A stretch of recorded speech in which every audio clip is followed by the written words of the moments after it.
अल्हम्दुलिल्लाहि रब्बिल आलमीन वस्सलातु वस्सलामु अला सय्यिदिल मुरसलीन नबीना मुहम्मद व अला आलिहि व सहबिहि अजमाइन व मन तबिअहुम बिइहसान इला यौमिद्दीन अम्मा बाद फ़अऊज़ु बिल्लाहि मिनश शैतानिर रजीम बिस्मिल्लाहिर रहमानिर रहीम अल्लज़ीना कफ़रू व सद्दू अन सबीलिल्लाहि अदल्ल अअमालहुम वल्लज़ीना आमनु व अमिलुस सालिहाति व आमनु बिमा नुज़्ज़िला अला मुहम्मद व हुवल हक़्क़ु मिर रब्बिहिम कफ़्फ़रा अन्हुम सय्यिआतिहिम व असलहा बालहुम। আল্লাহ পাক রব্বুল আলমিনের সমস্ত প্রশংসা যে আল্লাহ পাক রব্বুল আলমিন কোরআনে কারীম নাজিল করেছেন এবং তার প্রতি আমাদের ঈমান নিয়ে আসার তৌফিক দান করেছেন। আলহামদুলিল্লাহ। সালাত এবং সালাম নাজিল হোক প্রিয় নবী সাল্লাল্লাহু আলাইহি ওয়াসাল্লামের ওপর, যিনি কোরআনে কারীমের তাফসীর করার জন্য দুনিয়ায় প্রেরিত হয়েছিলেন। আজকে তাফসীর করব সূরা মুহাম্মদ থেকে। আল্লাহ পাক রব্বুল আলমিন সূরা মুহাম্মদে ইরশাদ করছেন প্রথম আয়াতে, আল্লাযীনা কাফারু ওয়া সাদ্দু আন সাবিলিল্লাহ। কাফিরদের কথা উল্লেখ করে যে যারা অস্বীকারী, আল্লাযীনা কাফারু যারা অস্বীকারী, ওয়া সাদ্দু আন সাবিলিল্লাহ এবং আল্লাহ রাস্তায় বাধা দান করে থাকে, আল্লাহ রাস্তায় চলতে বাধা সৃষ্টি করে থাকে। আদাল্লা আমালহুম, আল্লাহ পাক তাদের কাজকর্মগুলিকে, আমলগুলিকে ব্যর্থ করে দেন।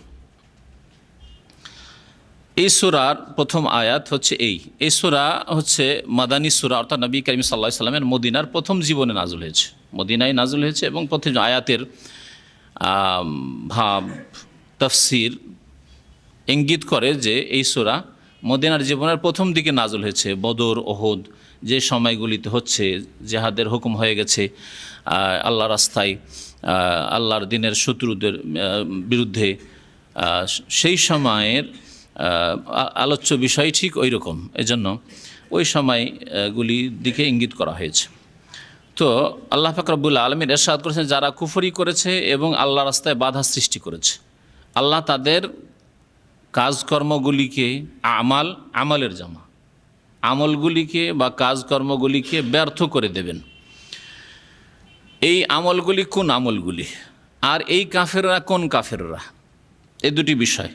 একদল বলছেন যে উদ্দেশ্য করা হয়েছে কুরাইশদেরকে, মক্কার কুরাইশ, বিশেষ করে নবী সাল্লাল্লাহু আলাইহি ওয়াসাল্লামের প্রথম শত্রু, যারা বড় শত্রুতা করেছিল নবী সাল্লাল্লাহু আলাইহি ওয়াসাল্লাম, তারা নিজের বংশধর, নবী সাল্লাল্লাহু আলাইহি ওয়াসাল্লামের নিজের বংশধর মক্কাবাসী, তাদেরকে উদ্দেশ্য করা হয়েছে যে এরা কুফরিও করেছে আল্লাহর সাথে, আল্লাহ রাসূলের সাথে, কোরআনের সাথে, আর আল্লাহ রাস্তায় বাধাও সৃষ্টি করেছে। বহু মানুষ যারা স্বেচ্ছায় ইসলাম গ্রহণ করতে চাইছিল, রাসূলুল্লাহ সাল্লাল্লাহু আলাইহি ওয়াসাল্লাম অনুসারী হতে চাইছিল, তাদেরকে শক্তভাবে বাধা দিয়েছে এবং বড়ই জুলম অত্যাচার করেছে নবী সাল্লাল্লাহু আলাইহি ওয়াসাল্লামের মক্কার 13 বছরের জীবনে নবী সাল্লাল্লাহু আলাইহি ওয়াসাল্লামের ওপর এবং সাহাবায়ে কেরামদের ওপর। তাহলে বিশেষ কাফেরদের সম্পর্কে, সেই যুগের কাফেরদের সম্পর্কে আল্লাহ পাক বলেছেন একটি তাফসীর। দ্বিতীয় মত হচ্ছে, আর সেটাই ঠিক, যে খাস করার কোনো প্রয়োজন নেই, তারা প্রথম সারির কাফের যারা কুফরি করেছে এবং আল্লাহ রাস্তায় চলতে বাধা সৃষ্টি করেছে, আর কিয়ামত পর্যন্ত যত এই এরকমের চরিত্রের কাফেররা আসবে তাদেরকে আল্লাহ পাক উদ্দেশ্য করেছেন। আদাল্লা আমালহুম, এরও দুটি অর্থ নেওয়া যেতে পারে। তাদের কর্মগুলিকে আল্লাহ ব্যর্থ করে দেবেন, অর্থাৎ দুনিয়ার যে কাজকর্ম আছে তাতে আল্লাহ তাদেরকে সফল করবেন না। এই জন্য দেখা যাচ্ছে প্রথম সারির কাফের নবী সাল্লাল্লাহু আলাইহি ওয়াসাল্লামের জামানার কুরাইশরা, তাদের কর্ম ব্যর্থ হয়েছে, তাদের যে প্ল্যানিং ছিল, তাদের যে ষড়যন্ত্র ছিল যে মুহাম্মদ সাল্লাল্লাহু আলাইহি ওয়াসাল্লামকে মেরে দেব এবং ইসলামকে কখনো বাড়তে দেব না, আমাদের এই ক্ষমতা মক্কায় থাকবে এবং এই 360টি মূর্তির পূজা কাবার চারিদিকে হতে থাকবে, এতে তারা ব্যর্থ হয়েছে, ব্যর্থ হয়নি। তাহলে আল্লাহ পাক তাদের দুনিয়ার কর্মে তাদেরকে ব্যর্থ করেছেন, ধূলিসাৎ করে দিয়েছেন। তাদের নাম নেওয়ারও কোনো লোক নেই, একজন কোনো মানুষ নেই এই আরবে যারা আবু জাহাল, আবু লাহাব, উতবা, শাইবার নাম নেবে ভালো করে। আল্লাহ পাক তাদের কর্মকে ব্যর্থ করেছেন। আর একটি অর্থ হইতে পারে যে তাদের কর্ম অর্থাৎ নেক আমলগুলি, যে ভালো আমলগুলি তারা করেছে। আরব কাফেররা বেশ কিছু নেক আমল করতো, তারা হজ করতো, তারা আত্মীয়দের সাথে সুসম্পর্ক রাখতো, সিলাতুল আরহাম করতো, তারা হাজিদের সেবা খেদমত করতো, তারা কাবা ঘরের খেদমত করতো, তারা তওয়াফ করতো, তারা মেহমান নওয়াজিতে খুব প্রসিদ্ধ ছিল, তাদের খ্যাতি ছিল যে তারা মেহমান অতিথির, আমাদের সমাজে আমরা অতিথি কাকে মনে করি, যার সাথে রক্তের সম্পর্ক আছে অথবা বৈবাহিক সম্পর্ক আছে, হ্যাঁ, শ্বশুর শালা ইত্যাদি, অথবা ভগ্নিপতির দল, বিবাহের সম্পর্ক আছে, অথবা দুনিয়ার খাতির আছে, পয়সার খাতির আছে, ব্যবসা বাণিজ্যের খাতির আছে, স্বার্থ দুনিয়ার জড়ানো আছে, তাদেরকে মেহমান মনে করে তাদেরকে খেতে দেবেন। কিন্তু এইসব স্বার্থ ছাড়া আমাদের দেশে মেহমানের ধারণা নেই, নাচে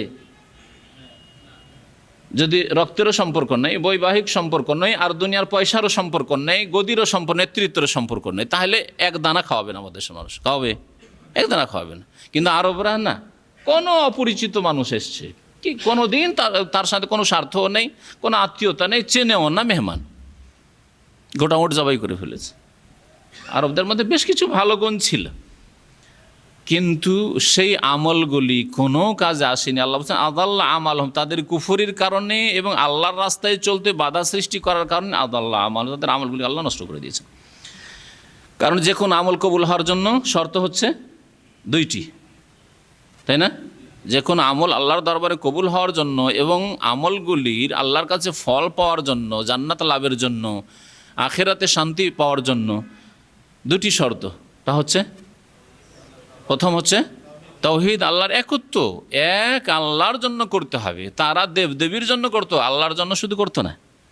মুশরিক ছিল তারা, কাফের ছিল। দ্বিতীয় শর্ত হচ্ছে যে একমাত্র রাসূলুল্লাহ সাল্লাল্লাহু আলাইহি ওয়াসাল্লামের তরিকা অনুযায়ী করতে হবে। রাসূলুল্লাহ সাল্লাল্লাহু আলাইহি ওয়াসাল্লামকে তারা অস্বীকার করেছিল, লা ইলাহা ইল্লাল্লাহকে অস্বীকার করেছিল, আর মুহাম্মদুর রাসূলুল্লাহকে অস্বীকার করেছিল। সেই জন্য তাদের আমলগুলিকে আল্লাহ পাক কী করে দিয়েছিলেন? নষ্ট করে দিয়েছে। আদাল্লাহ আমালহুম, কোনো কাজে আসেনি। ওয়াল্লাযীনা কাফারু আমালুহুম কাসারাব, আল্লাহ পাক বলছেন যারা কাফের তাদের আমলগুলি হচ্ছে কার মতো? মরীচিকার মতো।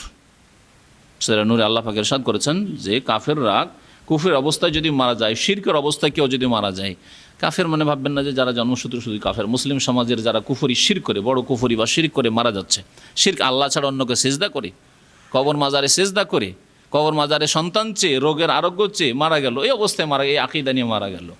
আমালহুম কাসাব, তাদের নামাজ, রোজা, হজ, যাকাত, এই আমলগুলি তাদের মরীচিকার মতো।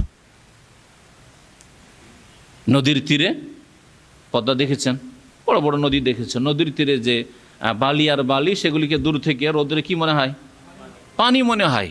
আর পিপাসিত ব্যক্তি মনে করে ওই দূরে যে পানি আছে, আসল পানি, ওদিকে চিন্তা করেন না, এই বালিগুলিকে পানি মনে করে, মানে এই কাছেই তো পানি আছে, কাছে পানি আছে, চলতে থাকে চলতে, মানে এই 1 কিলোমিটার গেলেই, 10 মিনিট হাঁটলেই পানি পাবো। কিন্তু হাঁটতে হাঁটতে হাঁটতে ধ্বংস হয়ে যায়, কিন্তু পানি পাই না, মরিচিকাতে বালিতে চলতে থাকে, বালির চরে, তাই না? ওই রকমই কাফেরদের আমলগুলি কিয়ামতের দিন বড় আশা করবে যে দুনিয়ায় তো অনেক কাজ করেছিলাম, তওয়াফ করেছিলাম, হজ করেছিলাম, কাবার খেদমত করেছিলাম, মেহমানদের শ্রদ্ধা সম্মান করে তাদেরকে খাওয়াইছিলাম, ভালো ভালো অনেক আমল করেছি, মাতা পিতার সেবা করেছিলাম। আমালহুম কাসারাব, কুফরির অবস্থায় মারা গেছে, তাদের আমলগুলি মরীচিকার মতো। আল্লাহ পাক রব্বুল আলামিন আরও একটি আয়াতে ইরশাদ করেছেন, ওয়াকাদিমনা ইলা মা আমিলু মিন আমালিন ফাজআলনাহু হাবাআম মানসুরা, আমি তাদের আমলগুলিকে উদ্দেশ্য করব। ওয়াকাদিমনা ইলা মা আমিলু মিন আমাল, কাফের মুশরিক যারা শিরক কুফরির অবস্থায় মারা গেছে, তাদের আমলকে উদ্দেশ্য করব, আর ফাজআলনাহু হাবাআম মানসুরা, আর সেগুলিকে ধুলি করার মতো বিক্ষিপ্ত করে উড়িয়ে দেব, ধ্বংস করে দেব, কোনো কাজে আসবে না তাদের আমল। আল্লাহ পাক তারপরে ইরশাদ করেছেন মুমিনদের কথা, ওয়াল্লাযীনা আমানু ওয়া আমানু বিমা ওয়াল্লাযীনা আমানু ওয়া আমিলুস সালিহাত। মানুষ দুই ভাগে বিভক্ত, মুসলিম আর কাফের, বা মুমিন আর কাফের। মুমিন বিশ্বাসী, অবিশ্বাসী।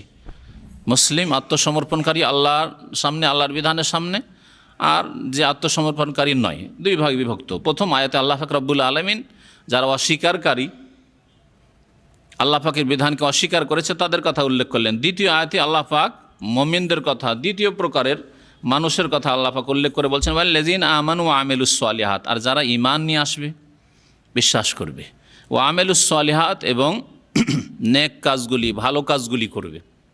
মানে বোঝা গেল ভালো কাজ করার জন্য প্রথম শর্ত হচ্ছে যে আগে ঈমান নিয়ে আসতে হবে। ঈমান যদি ঠিক না থাকে, ঈমানের বিপরীত হচ্ছে কুফরি, অস্বীকার করা, কোনো একটি অস্বীকার করা, দুইটি অস্বীকার করা। এমন নয় যে সবগুলি অস্বীকার করলেই শুধু কাফের হয়। ইসলামের স্পষ্ট বিষয়ের কোনো একটি অস্বীকারী, ঈমান নষ্ট করার জন্য শুধু অস্বীকার জরুরি নয়, বরং যদি কেউ অস্বীকার না করে, স্বীকার করলো কিন্তু তার সাথে শিরিক করলো, মুশরিক, আল্লাহর তৌহিদকে অস্বীকার করলো, সেও অস্বীকারী, কিন্তু সেই ব্যক্তি বলছে আমি তো আল্লাহকে মানছি। যে আল্লাহকে শুধু মানা যথেষ্ট নয়, আল্লাহর একত্ব প্রতিষ্ঠা করতে হবে। আল্লাহ আহাদ সূরায়ে ইখলাসও পড়লো, কিন্তু আল্লাহ একক, সেটা হয়তো সৃষ্টির ক্ষেত্রে আল্লাহ একক, কিন্তু চাওয়ার ক্ষেত্রে, সিজদার ক্ষেত্রে না, আল্লাহ ছাড়া অন্য জন্য সিজদা চলে। রোগ ভালো করার ক্ষেত্রে আল্লাহ রোগ ভালো করে, উলিয়াও রোগ ভালো করে, সে মুশরিক। তাহলে তার মধ্যে ইমান নেই, সে ইমানকে নষ্ট করলো। তাহলে ইমান মানে যেমন কুফরি মুক্ত হইতে হবে, শিরক মুক্ত হইতে হবে, তেমনি নেফাক, কপটতা মুক্ত হইতে হবে, তাহলে হবে ইমান। ইমান ভঙ্গকারী যেসব বিষয় রয়েছে সেগুলি থেকে মুক্ত হইতে হবে, তারপরে ভালো কাজ করলে কাজে আসবে। আল্লাহ পাক বলেছেন ওয়া আমিলুস সালিহাত, তারপরে নেক আমলগুলি করলো। ওয়া আমানু বিমা নুজিলা আলা মুহাম্মদ, এবং মুহাম্মদ সাল্লাল্লাহু আলাইহি সাল্লামের প্রতি যা নাজেল হয়েছে বা নাজেল করা হয়েছে তার প্রতি ঈমান নিয়ে আসলো। আল্লাহ পাক প্রথম আয়াতের অংশ বলেছেন যারা ঈমান নিয়ে এসেছে, মানে শুধু আল্লাহর প্রতি, ঈমানের যতগুলি খুঁটি রয়েছে সবগুলির প্রতি, আল্লাহর প্রতি, মালায়েকা ফেরেশতাগণের প্রতি, আল্লাহর কিতাবসমূহের প্রতি, রাসূলগণের প্রতি, পরকালের প্রতি, ভালো মন্দ তকদিরের প্রতি, তাহলে সবগুলি শামিল। তার মধ্যে ওয়া আমানু বিমা নুজিলা আলা মুহাম্মদ সাল্লাল্লাহু আলাইহি সাল্লামের প্রতি যা নাজেল করা হয়েছে, কি নাজেল করা হয়েছে? কোরআনে কারীম, সেটাও শামিল তার মধ্যে, কিন্তু বিশেষ করে ওয়াল্লাযিনা আমানুর মধ্যে শামিল থাকা সত্ত্বেও বিশেষ করে উল্লেখ করা হয়েছে। তার মানে কোনো মানুষ কোরআনে কারীমের বিস্তারিত বিধানের প্রতি ঈমান ছাড়া মুক্তি পাবে না। কেউ যদি বলে আল্লাহর প্রতি তো আমি বিশ্বাসী, পরকালে বিশ্বাসী, তকদিরও বিশ্বাস করি, কিন্তু কোরআনে কারীমের বিধান বিশ্বাস করি না, তাহলে সেই ব্যক্তি মুসলিম নয়, সেই ব্যক্তি মুমিন নয়, কাফের। ওয়া আমানু বিমা নুজিলা আলা মুহাম্মদ, এবং তারা ঈমান নিয়ে আসলো ওই কিতাবের প্রতি যেই কিতাব নাজিল করা হয়েছে মুহাম্মদ সাল্লাল্লাহু আলাইহি সাল্লামের উপর। কোরআনে কারীমের প্রতি ঈমান হবে বিস্তারিত ঈমান, বিশ্বাসের ঈমান, স্বীকারের ঈমান, আমলের ঈমান, এইভাবে ঈমান হইতে হবে। এবং প্রত্যেকটি আয়াতে আয়াতে একাধিক বিধান রয়েছে, সে সমস্ত বিধানের প্রতি ঈমান নিয়ে আসবে।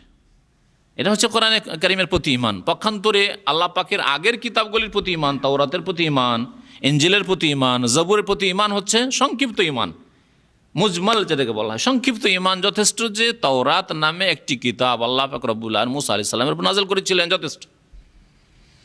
ইনজিল নামে এক কিতাব আল্লাহ পাক রব্বুল আলামিন ঈসা আলাইহিস সালামের উপর নাযিল করেছিলেন।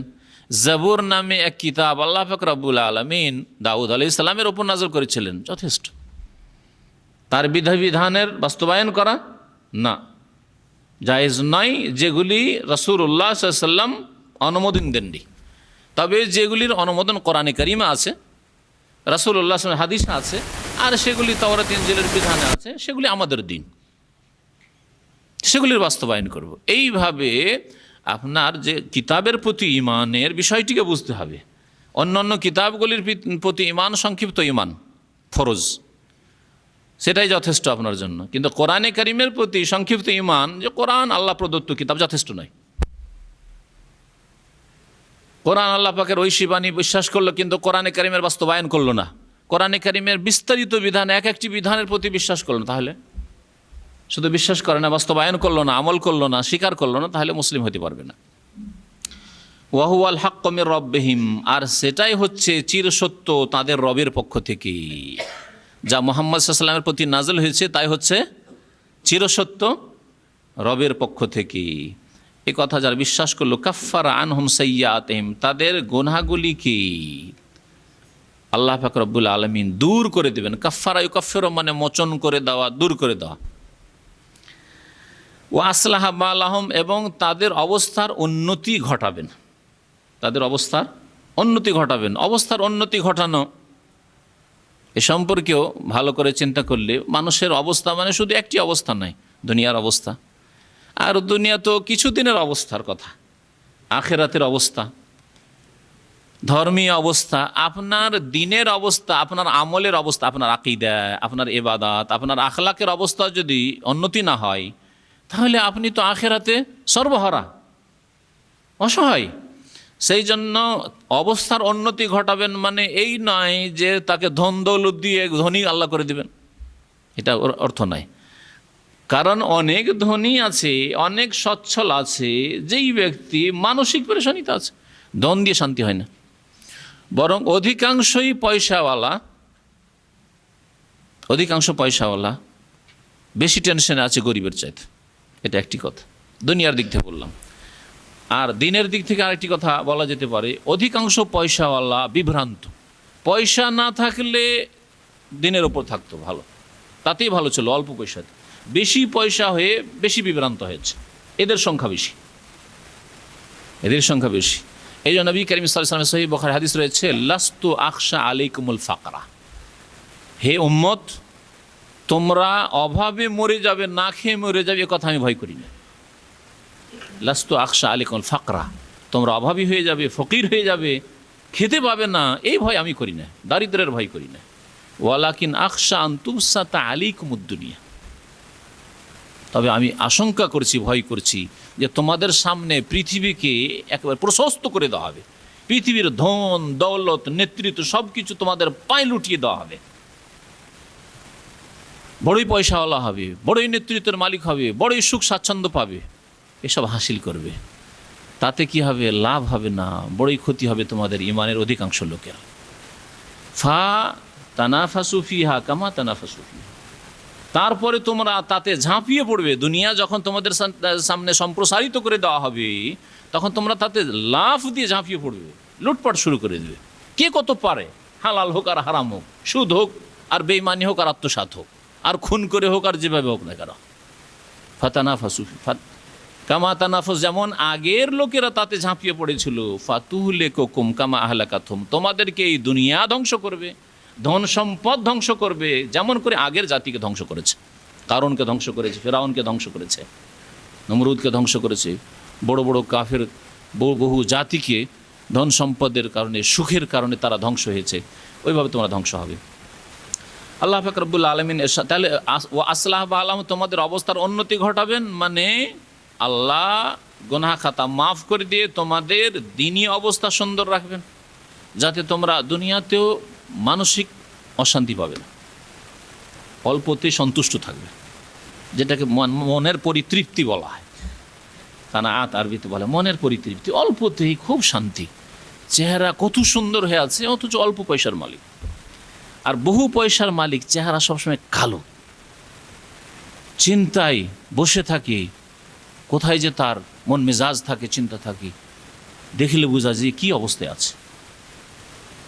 অবস্থার তার উন্নতি ঘটানো হয়নি, কারণ দুনিয়ার পিছনে ছুটেছে। তো যারা দ্বীনের প্রতি ঈমান নিয়ে আসবে, কোরআন কারীমের প্রতি ঈমান নিয়ে আসবে, আল্লাহ তাদের গুনাহগুলিকে দূর করে দেবেন আর তাদের অবস্থার উন্নতি ঘটাবেন, মানে তাদের দ্বীনি অবস্থার উন্নতি ঘটাবেন, যাতে মানসিক শান্তি হবে অল্পতেই, আর আখিরাত সুন্দর হবে, মরলে তাদের কোনো চিন্তা নেই। আল্লাহ দুনিয়াও সুন্দর করবেন এর মাধ্যমে, আর দ্বীনও সুন্দর হবে। যে আল্লাহ দিন দুনিয়া দুটোই চাইতে বলেছেন, তবে দিনকে ঠিক রেখে দুনিয়া চাইতে আল্লাহ পাকের কাছে। রব্বানা আতিনা ফিদ দুনিয়া হাসানা ওয়া ফিল আখিরাতি হাসানা ওয়া কিনা আযাবান নার। যালিকা বিআন্নাল্লাযীনা কাফারু ইত্তাবাউল বাতিল, আল্লাহ পাক বলছেন যে এটা এই জন্যই যে মানুষ দুই ভাগে ভাগ হয়েছে। কাফেরদের কথা আল্লাহ পাক উল্লেখ করলেন, তারপরে যারা মুমিন বিশ্বাসী তাদের কথা উল্লেখ করলেন। যালিকা, এটা এই জন্যই, বিআন্নাল্লাযীনা কাফারু ইত্তাবাউল বাতিলা, যে কাফেররা বাতিলের অনুসরণ করেছে। কাফির যারা অস্বীকারী, তারা মিথ্যার অনুসরণ করে, তারা আল্লাহ প্রদত্ত বিধান মানতে চায় না, মিথ্যার অনুসরণ করে। ওয়ান্নাল্লাযীনা ইত্তাবাউল হাক্কা মির রাব্বিহিম ওয়ান্নাল্লাযীনা আমানু ইত্তাবাউল হাক্কা মির রাব্বিহিম, আর যারা মুমিন বিশ্বাসী তারা তাদের রবের পক্ষ থেকে যে চিরসত্য আগত হয়েছে তার অনুসরণ করে। তাহলে অনুসরণ সবাই করে, অনুসরণ করা মানে মানা, পিছনে পিছনে চলা, সবাই দেখা দেখি চলে, তাই না? ইত্তিবা যেটা বলা হচ্ছে। কিন্তু কাফির যারা, তারা বাতিলের অনুসরণ করে, মিথ্যার অনুসরণ করে, মানবরচিত বিধান অনুসরণ করে। তারাও দেশ পরিচালিত করার জন্য, পরিবারকে সুষ্ঠুভাবে চালানোর জন্য, সমাজকে সুষ্ঠুভাবে চালানোর জন্য, এভাবে নিজের জীবনটাকে গড়ার জন্য ব্যক্তি জীবন থেকে শুরু করে উপর পর্যায় পর্যন্ত চিন্তা করেন।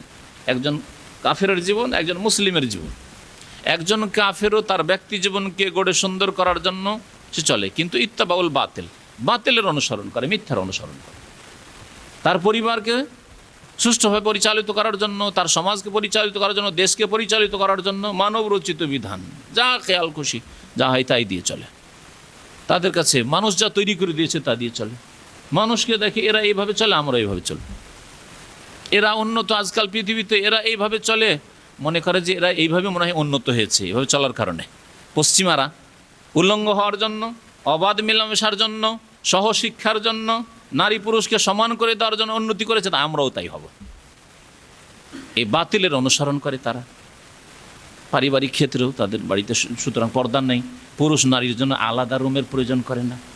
যে বহু জাতি আছে, আর সেই সব জাতির অনুসরণ এক শ্রেণীর পাপিষ্ট মুসলিমরা করে। তাদের কাছে নারী পুরুষের কোনো পার্থক্য নেই, একই সাথে খাওয়া দাওয়া, একই সাথে বসা, একই রুমে শোয়া, একই সাথে মিটিং করা, নারী পুরুষের কোনো পার্থক্য নেই তাদের কাছে। বাতিলের অনুসারীরা পারিবারিক কাঠামোর ক্ষেত্রেও, সামাজিক ক্ষেত্রেও, আর রাষ্ট্রনীতির ক্ষেত্রেও। ওয়ান্নাল্লাযীনা আমানু ইত্তাবাউল হাক্কা মির রাব্বিহিম, আর যারা মুমিন তারা রবের পক্ষ থেকে যে সত্য নাযিল হয়েছে কোরআন কারীম, এই কোরআনী বিধানের বাস্তবায়ন করে, তার প্রতি বিশ্বাস করে এবং তার বাস্তবায়ন করে। তাতে যেইভাবে ব্যক্তি জীবন গড়তে বলা আছে ব্যক্তি জীবন গড়ে, যেইভাবে পারিবারিক কাঠামো তৈরি করতে বলে সেভাবে পারিবারিক কাঠামো তৈরি করে, যেইভাবে সমাজ নীতি অবলম্বন করতে বলে সেইভাবে সমাজ নীতি অবলম্বন করে, যেইভাবে রাষ্ট্রনীতি অবলম্বন করতে বলা হয় সেইভাবে করে। তাদের কাজ হচ্ছে শুধু বাস্তবায়ন করা। আল্লাহ পাক বিধান দিয়ে দিয়েছেন, তাদের কাজ হচ্ছে বিধানের বাস্তবায়ন করা। পক্ষান্তরে কাফেরদের কাজ হচ্ছে, যারা বাতিলের অনুসারী, তাদের বিধান রচনা করা। কোনো মুসলিমের বিধান রচনা করার কোনো অধিকার নেই। আল্লাহ পাক এই বিধান নাজিল করে দিয়েছেন, যা কিয়ামত পর্যন্ত থাকবে, আল কোরআন। আল্লাহ পাক বলছেন কাযালিকা ইয়াদরিবুল্লাহু লিন-নাসি আমসালাহুম, এইভাবেই আল্লাহ পাক রব্বুল আলামিন মানব জাতির জন্য তাদের দৃষ্টান্ত, তাদের উপমা পেশ করে থাকেন। যে কাফিরদের চরিত্র এইরকম, তাদের জীবনযাপন এইরকম, আর যারা মুমিন মুসলিম তাদের জীবনযাপনের তরিকা এইরকম। যখন মানব জাতি দুই ভাগে বিভক্ত হইল, তাহলে দুই জাতির মধ্যে সংঘর্ষ থাকবেই। হক বাতিল যখন হইল, তখন হক বাতিলের লড়াই থাকবেই। এই ক্ষেত্রে কি করবে তোমরা? আল্লাহ বলছেন ফাইজা লাকিতুমুল্লাযিনা কাফারু, সুতরাং তোমরা যখন কাফেরদের মুখোমুখি হবে, রণক্ষেত্রে যুদ্ধের সম্মুখীন হবে। এখন যুদ্ধ ছাড়া কোনো উপায় নেই। নবী সাল্লাল্লাহু আলাইহি ওয়াসাল্লামের মক্কা থেকে মদিনায় হিজরতের পরের জীবন চিন্তা করেন। হিজরত করে চলে আসলেন নবী সাল্লাল্লাহু আলাইহি ওয়াসাল্লাম, দিনের দাওয়াতে ব্যস্ত হয়ে গেলেন মদিনায়। তারপরেও মক্কার কাফেররা পাছা ছাড়ল না, পিছনে লেগে গেল যে না, মদিনায় গিয়ে তাদেরকে মারতে হবে, তাই না? মদিনায় গিয়ে তাদেরকে ধরতে হবে, মদিনায় ঘেরাও করতে হবে। বদর হইল, ওহদ হইল, খন্দক হইল। যখন এই রকমের অবস্থা তৈরি হয়ে যায়, ফাইজা লাকিতুমুল্লাযিনা কাফারু, যখন কাফেরদের সাথে যুদ্ধে মুখোমুখি হয়ে যাবে, যুদ্ধের সম্মুখীন, এখন আর যুদ্ধ ছাড়া কোনো উপায় নেই। আল্লাহ বলছেন ফাদারবার রিকাব, তখন পিছপা হয়েও না। কাফের তাড়া করে এসছে আর পিঠ দেখাবে আর পালাবে কাপুরুষের মতো, এটা মুসলিমের কাজ নয়। ফাদারবার রিকাবে, তখন ঘাড়ে, রেকাব মানে হচ্ছে রাকাবাতুন জামা, ঘাড়ে আঘাত করো। আল্লাহ পাক বললেন যে ফাকতুলু, হত্যা করো। হত্যা করা আর তাদের ঘাড়ের উপর মারো, এতে বেশি মানে তাদের ক্ষেত্রে কঠোরতা অবলম্বন, ভাষার দিক থেকে, ভাষার অলঙ্কারের দিক থেকে। কারণ ঘাড়ের উপরে মারার মাধ্যমে তাদের চূর্ণ বিচূর্ণ করো। ফাদারবার রিকাবে, তাদের ঘাড়ের উপর মার দাও, দাঁড়াবা মানে মার দেওয়া। হাত্তা ইজা আসখান্তুম, এক দুটোকে মেরে ছেড়ে দিও না, না হলে তারা মরিয়া হয়ে ছুটি আসবে। ওই এক দুটোর জন্য মরিয়া হয়ে ছুটি আসবে, আর এখনও তাদের শক্তি বহাল আছে না। হাত্তা ইজা আসখান্তুমুহুম, এমনকি যখন তাদেরকে পুরোপুরিভাবে পরাস্ত করে ফেলেছ, এমন মার দাও যে হ্যাঁ এখন পরাস্ত হয়ে গেছে, এখন পিঠ দেখে পালাতে শুরু করেছ। আসখানা ইউসখান, এসখান মানে ভালোভাবে রক্ত প্রবাহিত করা, যাতে করে আর সাহস করে সামনে দাঁড়াতে না আসে। যখন এটা হয়ে গেছে, এখন পিঠ দেখে পালাচ্ছে, ফাশুদ্দুল ওয়াসাকা, তখন ধরো। সাদ্দা শুদ্ধ মানে মজবুত করা, আর ওয়াসাক মানে বাঁধন। তখন তাদের বাঁধনগুলিকে ধরে, তাদের বাঁধনগুলিকে মজবুত করো, ধরো আর বাঁধো, বন্দি করো। তাহলে আল্লাহ পাকের হুকুম হচ্ছে যে কিছু লোককে মার দিতে হবে ভালো করে, যাতে করে তাদের হুঁশ না থাকে আর রণক্ষেত্রে দাঁড়িয়ে থাকা, পালাতে শুরু করে। যখন পালাতে শুরু করেছে, হ্যাঁ, এখন আর মারার প্রয়োজন করেন না, এখন ধরো আর বাঁধো। আল্লাহ বলছেন ফাশুদ্দুল ওয়াসাকা, ফাইম ধরার পরে কি করবে?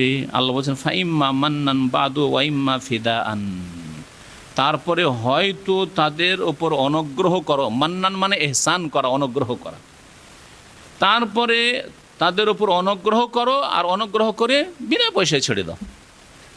যদি দেখো এতেই রহস্য রয়েছে, এইভাবে এহসান করলে এই লোকগুলি, এই লোকের আত্মীয় স্বজন, শুধু এই লোকগুলি না, যেই লোকগুলি 10 জনকে ছাড়লাম, এ 10 জন ছাড়া পেলে এক পয়সাও নিলাম না, এদেরকে যদি ছেড়ে দিই এরাও ফিরে আসবে ইসলামের দিকে। যারে আমাদেরকে তো ইচ্ছা করলে এরা মেরে জবাই করে দিতে পারতো, আচ্ছা মারলো না, আমাদের কাছে তো ইচ্ছা করলে 10 লাখ টাকা করে নিতে পারতো, তাও নিল না, এমনিতেই ছেড়ে দিল, বিনা পয়সায় ছেড়ে দিল। তাহলে নিশ্চয়ই এদের কাছে সত্য রয়েছে, হক রয়েছে, আমরাই বাতিল পথে আছি। হ্যাঁ, এখান থেকে ইউটার্ন হতে পারে। এরা তো মুসলিম হবে, এদের আত্মীয় স্বজন, মা চিন্তা করবে আমার ছেলে তাদের কাছ থেকে ফিরে আসতে পেরেছে, তার নিশ্চয়ই তারা বড় অনুগ্রহ করেছে আমার ওপর, আমার ছেলের ওপর। বাবাও সেই কথা চিন্তা করবে, ভাইয়েরা চিন্তা করবে, স্ত্রী চিন্তা করবে যে আমি তো বিধবা হয়ে যেতাম, আমার স্বামীকে ছেড়ে দিয়েছে। ছেলেরা ভাববে যে আমার বাবা চলে গেলে তো আজকে আমরা এতিম হয়ে যেতাম, ছেড়ে দিয়েছে। সকলে ইয়াদখুলুনা ফি দীনিল্লাহি আফওয়াজা। যদি এই রহস্য দেখা যায় যে দলে দলে ইসলামে গ্রহণ করবে, তাদেরকে এমনিতেই ছেড়ে দিলে, তারা এমনিতেই ছেড়ে দাও। ফাইম্মা মান্নান বাদু, তারপরে হয় অনুগ্রহ করে তাদেরকে ছেড়ে দাও। ওয়াইম্মা ফিদাআন, আর যদি দেখা যায় যে না এমনিতে ছেড়ে দিলে আবার দুর্বলতা প্রকাশ পাবে, ভাববে যে না দুর্বল এই জন্য ছেড়ে দিয়েছে, উল্টো গিয়ে বলবে যে আরে পারেনি, ভয়ে ছেড়েছে, তারা এমনিতে ছেড়েছে, ভয়ে ছেড়েছে, তাহলে তাদের কাছ থেকে কিছু পণ নিয়ে না, মুক্তিপণ, যেটা ফেদা মানে ফিদিয়া হচ্ছে কাউকে মুক্ত করার জন্য কিছু বিনিময় নেওয়া, কিছু পয়সার বিনিময়ে ছেড়ে দাও। নবী করিম সাল্লাল্লাহু আলাইহি সাল্লাম বদর যুদ্ধে যে অপরাধীরা গ্রেফতার হয়ে এসেছিল, তাদের সংখ্যা কত ছিল? 70 জন। 70 জন নিহত হয়েছিল, আর 70 জনকে ধরে নিয়ে এসেছিলেন রাসূলুল্লাহ সাল্লাল্লাহু আলাইহি ওয়াসাল্লাম, সাহাবায়ে কেরামগণ। তারপর তাদের কাছ থেকে মুক্তিপণ নেওয়া হয়েছিল, ফিদিয়া নেওয়া হয়েছিল। যদি আল্লাহ পাক রব্বুল সেটা চাননি, আল্লাহ পাক নবী সাল্লাল্লাহু আলাইহি সাল্লাম আবু বকর রাদিয়াল্লাহু আনহুর পরামর্শের ভিত্তিতে তারও সিদ্ধান্ত সেটাই হলো যে আত্মীয় স্বজন আছে এদেরকে পয়সা নিয়ে ছেড়ে দিয়ে, আর আমাদের আর্থিক অভাবও আছে। আল্লাহ পরে আয়াত নাজিল করেন, একটি আয়াত রয়েছে যে আয়াতে আল্লাহ পাক হুকুম করলেন যে তুমি ছাড়লে কেন এদেরকে ছাড়তে হইতো না, কিন্তু আল্লাহর ইচ্ছা ছিল যে নবী সাল্লাল্লাহু আলাইহি ওয়াসাল্লাম ছাড়তে, কিন্তু তারপরেও আল্লাহ পাক বলছেন না, না ছেড়ে এদেরকে ভালো করে শাস্তি দেওয়ার প্রয়োজন ছিল। তো যাই হোক, ফিদিয়া অর্থাৎ মুক্তিপণ নিয়ে ছাড়া শরীয়তের বিধানে রয়েছে। সুতরাং এই বিধানগুলি কোরআনের বিধান কিয়ামত পর্যন্ত থাকবে। যে কোনো ক্ষেত্রে এইরকম যদি পরিস্থিতি তৈরি হয়, তাহলে সেই ক্ষেত্রে যদি মনে করে ইমামুল মুসলিমিন, দেশের শাসক যদি মনে করে, মুসলিম হাকিম, যে এদেরকে এমনিতেই ছেড়ে দেব, তাতে ইসলামের বৃহৎ স্বার্থ রয়েছে, ছেড়ে দেবে এমনিতে। আর যদি মনে করে যে তাদের কাছ থেকে কিছু মুক্তিপণ নিয়ে নেব, তাও সেটা করতে পারে। আল্লাহ পাক রব্বুল আলামিন তারপর ইরশাদ করছেন, কতক্ষণ পর্যন্ত বা কতদিন পর্যন্ত তোমরা এই যুদ্ধ চালিয়ে যাবে? হাত্তা তাদাল হারবু আউজারাহা, যতক্ষণ পর্যন্ত যুদ্ধ নিজ অস্ত্র সমর্পণ না করে দেয়। যুদ্ধ কি আর অস্ত্র সমর্পণ করে? এটা হচ্ছে ভাষার অলঙ্কার, এটা হচ্ছে ভাষার অলঙ্কার। যুদ্ধ যেমন আজকাল লোকেরা আমাদের ভাষায় বলে থাকে, আজকাল যুগ জামানা ভালো না। যুগ জামানা কী করে? যুগ জামানার লোক ভালো না। যুগ জামানা আবার কী করে? যুগ জামানা ভালো না, যদি কথা বলা ঠিক না এটা, কারণ জামানাকে গালি দিতে, গালমন্দ করতে নবী সাল্লাল্লাহু আলাইহি ওয়াসাল্লাম নিষেধ করেছেন, এবং হাদিসে কুদসি এই ক্ষেত্রে রয়েছে। তো যুদ্ধ আউজার মানে হচ্ছে অস্ত্র। যুদ্ধ যতক্ষণ পর্যন্ত অস্ত্র সমর্পণ না করে দেবে, রেখে দেবে, ওদা ইয়াদা মানে রেখে দেওয়া। তো যুদ্ধ অস্ত্র রাখা মানে যারা ইসলামের বিরুদ্ধে, মুসলিমের বিরুদ্ধে যুদ্ধ করার জন্য এসেছে, তারা যতক্ষণ পর্যন্ত অস্ত্র সমর্পণ না করে দেবে। রণক্ষেত্রে যারা শত্রুরা এসেছে, এটা প্রত্যেকটি যুদ্ধের ক্ষেত্রে বলা যেতে পারে যখন যুদ্ধ শেষ, এখন অস্ত্র সমর্পণ করে ফেলেছে, আর এরা অস্ত্র নিয়ে মাথা চাড়া দেবে না, মাথা উঠাবে না, তাহলে ঠিক আছে, যুদ্ধ বন্ধ করে দাও। আর ব্যাপকভাবে বলা যেতে পারে কিয়ামত পর্যন্ত শেষ জেহাদ ঈসা আলাইহিস সালাম যখন আসমান থেকে আসবেন তারপরে হবে। সহিহ বুখারী হাদিস রয়েছে, সহিহ বহু হাদিস রয়েছে এই মর্মে। তাহলে ঈসা আলাইহিস সালামের নেমে আসা পর্যন্ত, এই জন্য কোনো তাফসিরে লেখা আছে হাত্তা তাদাল হারব আউজারা, যতক্ষণ পর্যন্ত যুদ্ধ নিজ অস্ত্র সমর্পণ না করে দেবে, মানে ঈসা আলাইহিস সালামের জামানা পর্যন্ত এই জেহাদ চলবে।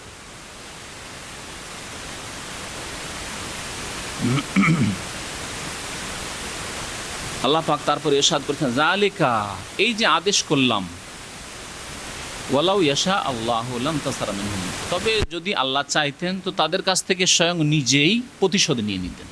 তোমাদেরকে যুদ্ধের মাঠে যেতেও বলতেন না, বদর ওহদ খন্দক করতেও হইতো না, মক্কা বিজয়ের জন্য যেতেও হইতো না, সবগুলিকে নিয়ে ওই আবরাহার সেনাবাহিনী ধ্বংস করার মতো সবগুলিকে ধ্বংস করে দিয়ে মক্কা হাতে তুলে দিয়ে দিতেন। আল্লাহ পারতেন না? আল্লাহ এরকম নজিরও রেখেছেন, তাই না? আবরাহার ঘটনায় শুধু যদি মনে রাখা হয় তো যথেষ্ট। আবরাহার সেনাবাহিনীকে ধ্বংস করে, হস্তি বাহিনীকে ধ্বংস করে আল্লাহ যদি কাবার হেফাজত করতে পারেন, তো রাসূলুল্লাহ সাল্লাল্লাহু আলাইহি ওয়াসাল্লামকে, সাহাবায়ে কেরামদেরকে মক্কায় রেখে দিয়ে কুরাইশ কাফিরগুলিকে এইভাবে ধ্বংস করে দিয়ে আল্লাহ রেখে দিতে পারতেন।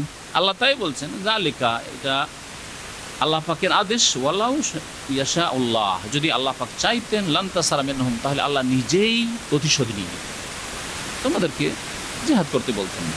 ওয়ালাকিন লিয়াবলুয়া বা'দাকুম বিবাজ, তবে আল্লাহ পাক তোমাদের একে অপরের দ্বারা পরীক্ষা করতে চান। পরীক্ষা রয়েছে, কে বদরে যাচ্ছে যাচ্ছেন না, কে ওহদে যাচ্ছেন না। ওহদে যাওয়ার জন্য 1000 তৈরি হলো, রাস্তায় গিয়ে 300 মুনাফিক বেরিয়ে চলে আসলো, পরীক্ষা হয়ে গেল যে এই 300 মুনাফিক, এগুলোকে মুসলিম মনে করিও না, যদিও নামাজ রোজা হজ যাকাত সব কিছু করে।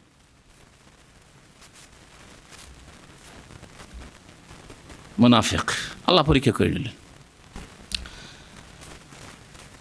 ওয়াল্লাযীনা কুতিলু ফী সাবিলিল্লাহ, আর যারা আল্লাহ রাস্তায় নিহত হবে, আল্লাহ রাস্তায় শহীদ হবে, ফালাই ইউদিল্লা আমালহুম, তাদের আমলগুলি আল্লাহ পাক কখনো ব্যর্থ করবেন না। যা কিছু আমল করেছে আল্লাহ উত্তমভাবে তাদেরকে দেবেন, তাদের কাজকর্মকে কখনো আল্লাহ ব্যর্থ করবেন না, দুনিয়াকে নষ্ট করবেন না। যারা আল্লাহ রাস্তায় শহীদ হবে তাদের পরিবার পরিজন আল্লাহ পাক হেফাজত করবেন, আল্লাহ কখনো তাদের কাজকর্মগুলিকে বিফল করবেন না। সাইয়াহদিহিম ওয়া ইউসলিহু বালাহুম, আল্লাহ পাক তাদেরকে সঠিক পথে রাখবেন, সঠিক পথ দেখাবেন, সঠিক পথে রাখবেন। যারা আল্লাহ রাস্তায় শহীদ হবে, তাদের যদি সত্যিকার অর্থে আল্লাহ রাস্তায় শহীদ, তাহলে তাদের জীবদ্দশায় আল্লাহ পাক তাদেরকে সঠিক পথে রাখবেন, এবং ওয়া ইউসলিহু বালাহুম, তাদের অবস্থাকে আল্লাহ সুন্দর করে দেবেন, ভালো করে দেবেন। তাদের অবস্থা আল্লাহ পাক ভালো করে দেবেন, তাদের অবস্থা ভালো করে দেবেন। দুনিয়াতে যাদেরকে ছেড়ে গেছে তাদের অবস্থা আল্লাহ ভালো রাখবেন। যেই চিন্তা মানুষের থাকে যে আমি মরে গেলে আমার ছেলে মেয়ে কী করে খাবে, আমার স্ত্রীকে কে খরচ দেবে, আমার ছোট নাবালক বাচ্চারা আছে তাদেরকে কে মানুষ করবে, এই যে চিন্তা, ওয়া ইউসলিহু বালাহুম, আল্লাহ তাদের অবস্থা ভালো করে দেবেন। আর একটি হচ্ছে যে তাদের আখিরাতের অবস্থাকে আল্লাহ অতি সুন্দর করে দেবেন। এই জন্য জান্নাতে বড়ই মর্যাদা রয়েছে শহীদদের আত্মাগুলি, যারা আল্লাহ রাস্তায় শহীদ হবে। শুধু নাম শহীদ হলে হবে না, আজকাল নাম কিন্তু শহীদ অনেকের আছে, এবং যারা আল্লাহ রাস্তায় শহীদ তাদের চাইতে বড় শহীদ হয়ে দুনিয়ায় মশহুর হয়ে আছে আজকাল মানুষের কাছে ওই সব লোকেরা যারা আল্লাহ রাস্তায় শহীদ হয়নি। হ্যাঁ, যারা পাপিষ্ঠ, যারা গুনাহগার, যারা অপরাধী, তারা বড় বড় শহীদ হয়ে বসে আছে আজকাল, তারা শহীদ নেই। আল্লাহ রাস্তা, আল্লাহর দিন কি, আল্লাহর কালেমাকে উঁচা করার জন্য যারা জানকে উৎসর্গ করেছে তারাই হচ্ছে আসল শহীদ। তো আল্লাহ পাক রব্বুল আলামিন তাদের কাজকর্মগুলিকে নষ্ট করবেন না, বড়ই উচ্চ মর্যাদা তাদেরকে আল্লাহ পাক দেবেন জান্নাতে। জান্নাতে তাদের আত্মাগুলি দিয়ে দেওয়া হবে সবুজ পাখির মধ্যে, হাদিস শুনেছেন, সবুজ পাখির মধ্যে, আর উড়ে বেড়াবে।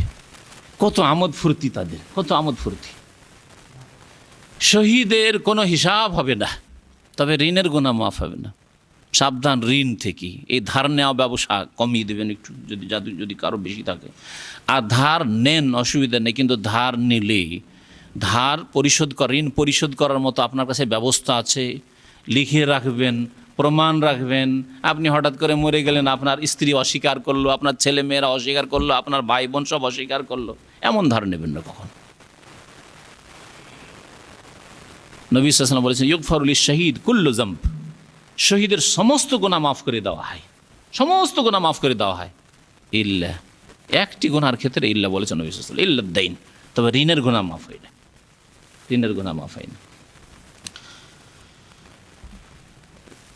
তাদের অবস্থা আল্লাহ পাক রব্বুল আলামিন ভালো করে দেন। ওয়ায়ুদখিলুহুমুল জান্নাতা আররাফাহা লাহুম, এবং তাদেরকে আল্লাহ পাক জান্নাতে দাখিল করবেন। কাদেরকে?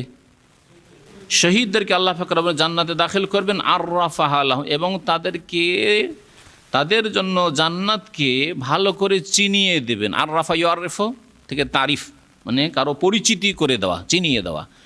এমনভাবে নিজ নিজ বাসস্থান, নিজ নিজ এলাকা, জান্নাতের নিজ নিজ এরিয়া চিনে নেবে যে নিজের দুনিয়ার বাড়ির চাইতে বেশি ভালো চিনবে। সেই হাদিস রয়েছে নবী করিম সাল্লাল্লাহু আলাইহি সাল্লামের, যে তোমাদের দুনিয়ার বাড়ির চাইতে বেশি ভালো করে চিনবে জান্নাতের নিজের বাড়ি, নিজের এলাকা। নিজের বাড়ি চিনতে অনেক সময় ভুল হয়ে যায়, 2-3 বছর পরে গেলে শহরের লোক তো চেনাই মুশকিল। কী হয়েছে অবস্থা, গ্রামে অনেক সময় 5 বছর পর গেলে চেনা যায় না, আজকাল এত উন্নতি ঘটছে। কিন্তু জান্নাতে, জান্নাতে এক নতুন জায়গা, আর সকলের জন্য নতুন জায়গা।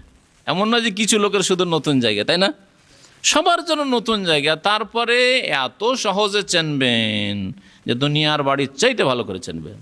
রাত দিন যেখানে বাস করছেন, এখানে যে বাসা, এমনকি ভুল হবে যে নিজের বাসা চিনতে ভুলে যাচ্ছে, এই যে বাসা চেন তার চাইতে ভালো করে জান্নাতের আপনার ঘরকে চিনতে পারবেন ইনশাআল্লাহ তাআলা। আল্লাহ পাক আমাদেরকে যেন জান্নাতুল ফিরদাউস দান করেন। এখানে একটি বিষয় আলোচনা করা দরকার। আল্লাহ পাক রব্বুল আলামিন কাফেরদের সাথে যুদ্ধে মুখোমুখি হইলে তাদের সাথে লড়াই করতে বলেছেন। কোন ধরনের কাফেরদের বিরুদ্ধে আল্লাহ পাক লড়াই করতে বলেছেন?